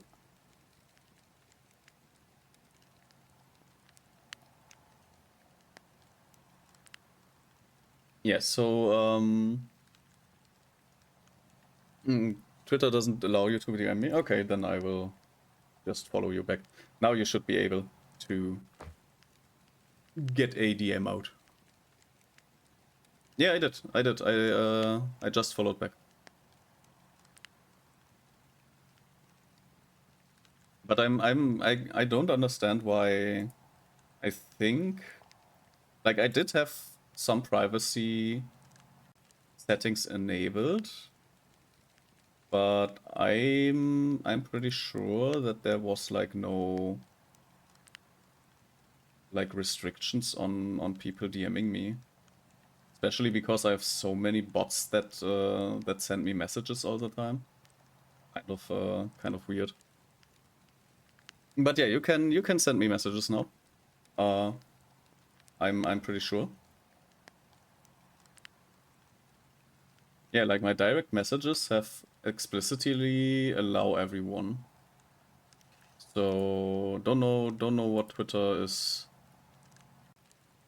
doing to your account, but apparently it doesn't like doesn't like you DMing people, I suppose.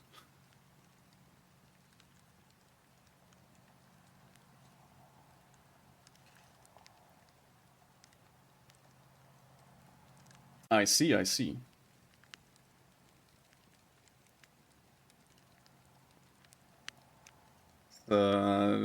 Reminds me a little bit of the, how do you call him? The owl boy?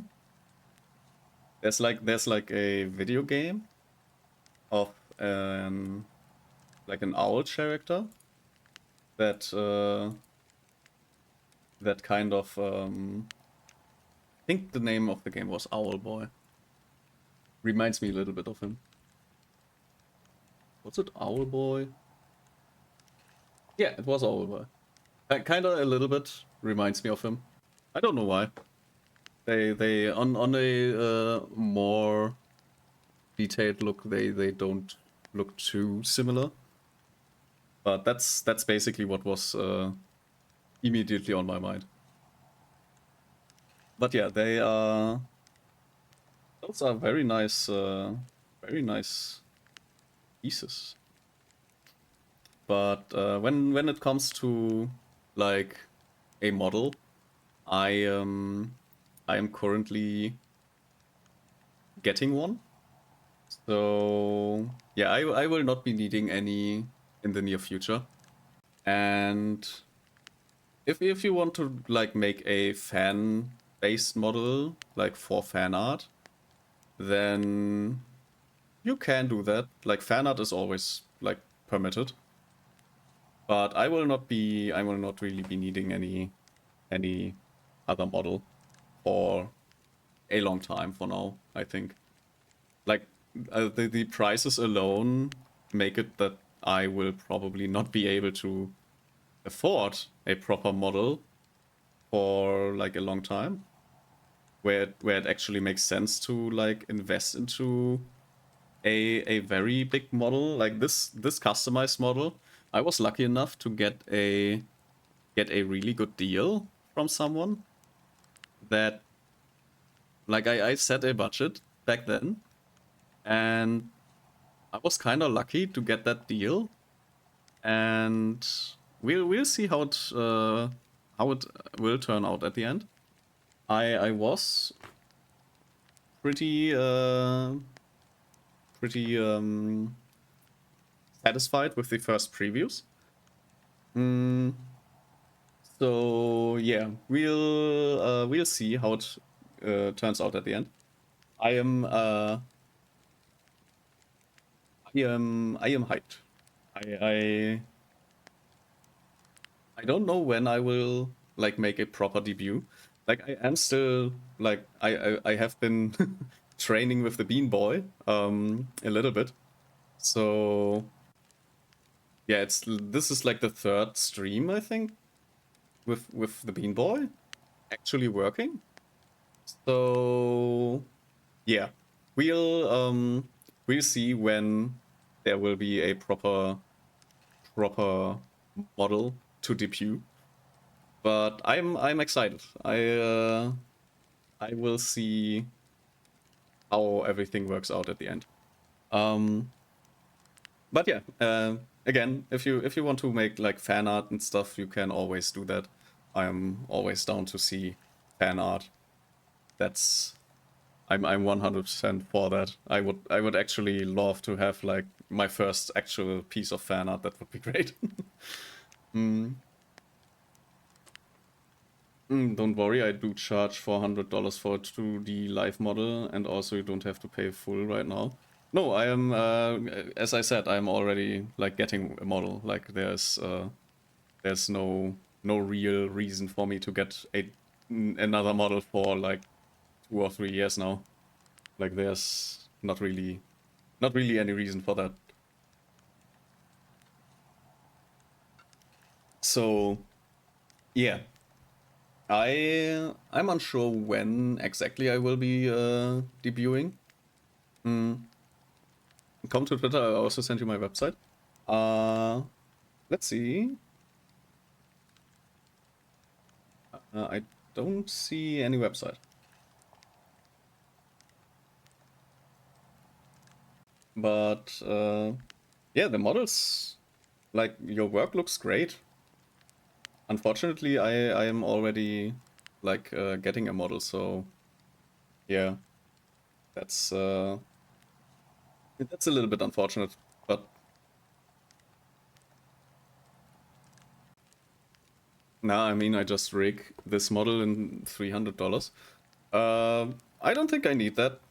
Like, this PNG tuber is not really meant to be rigged, basically. This is like the lightweight version for like everything. Like, this is if I ever have to like be mobile on a laptop and kind of like need to stream from a laptop, like this will be then the PNG that will be used again to like stream from a laptop. Ah, I see the website now. Oh, interesting. This looks a lot like stream elements and stuff. Interesting.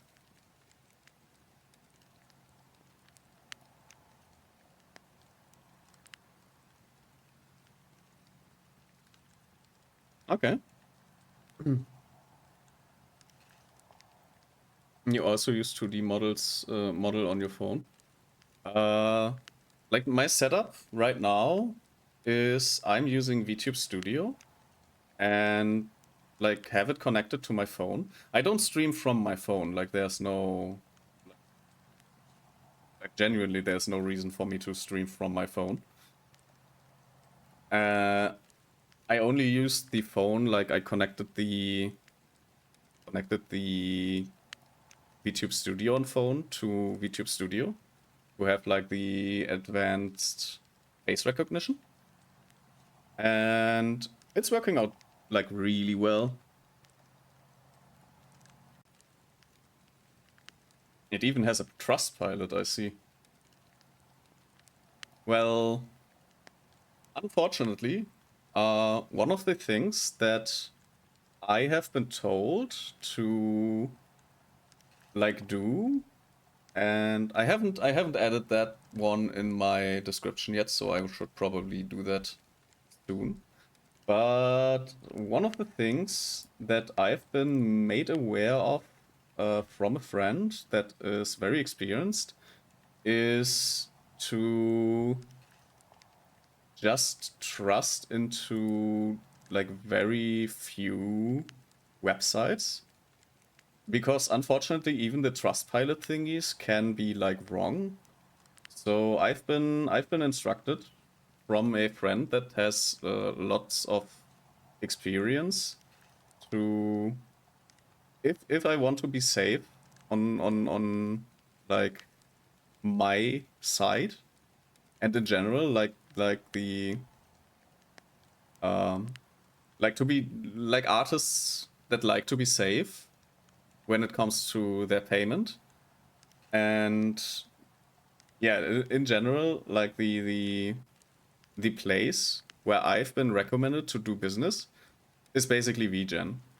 And I will, like my current artist is as well not on VGen currently, but I will be doing like commission business only on VGen. So yeah, unfortunately, like even though the website looks awesome, I am unfortunately not going to use like anything other than VGen in the future to make deals and commissions.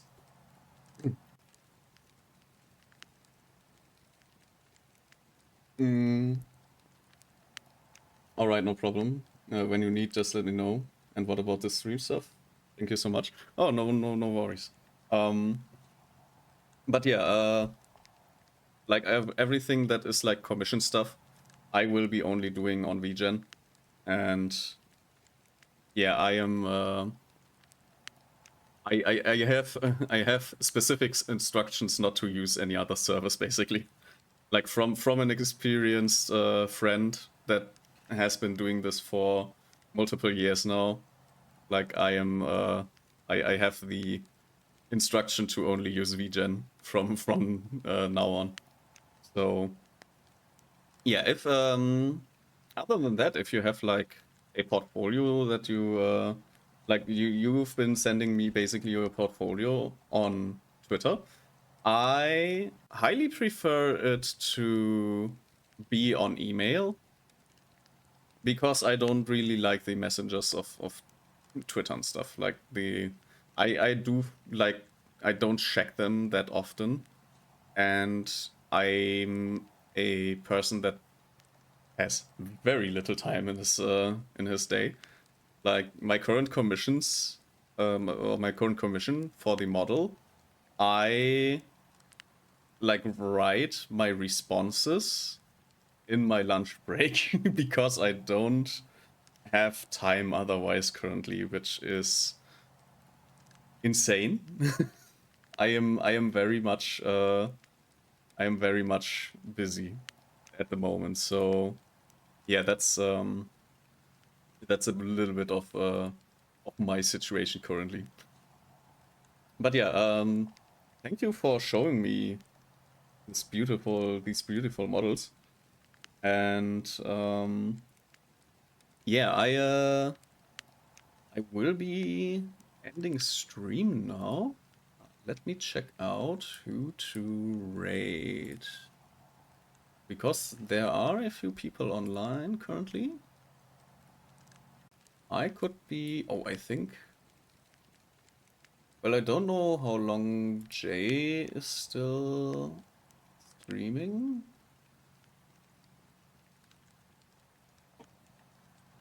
But Jay would be streaming.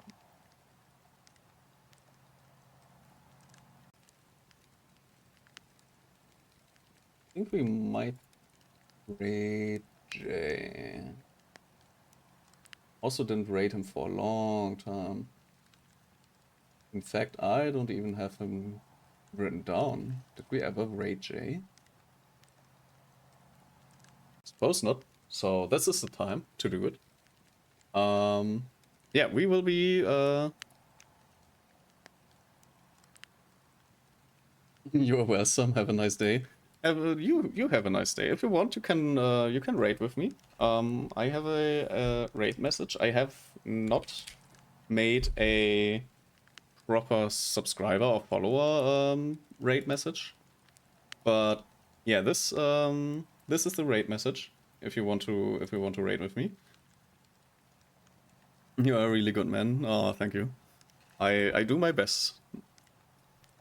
So yeah, let's raid J-Burp. All right. I thank you so much for watching. I hope to see you on Friday. Friday will be Novalands, and I thank every lurker and every watcher. And yeah, I will see you all the next time. Goodbye.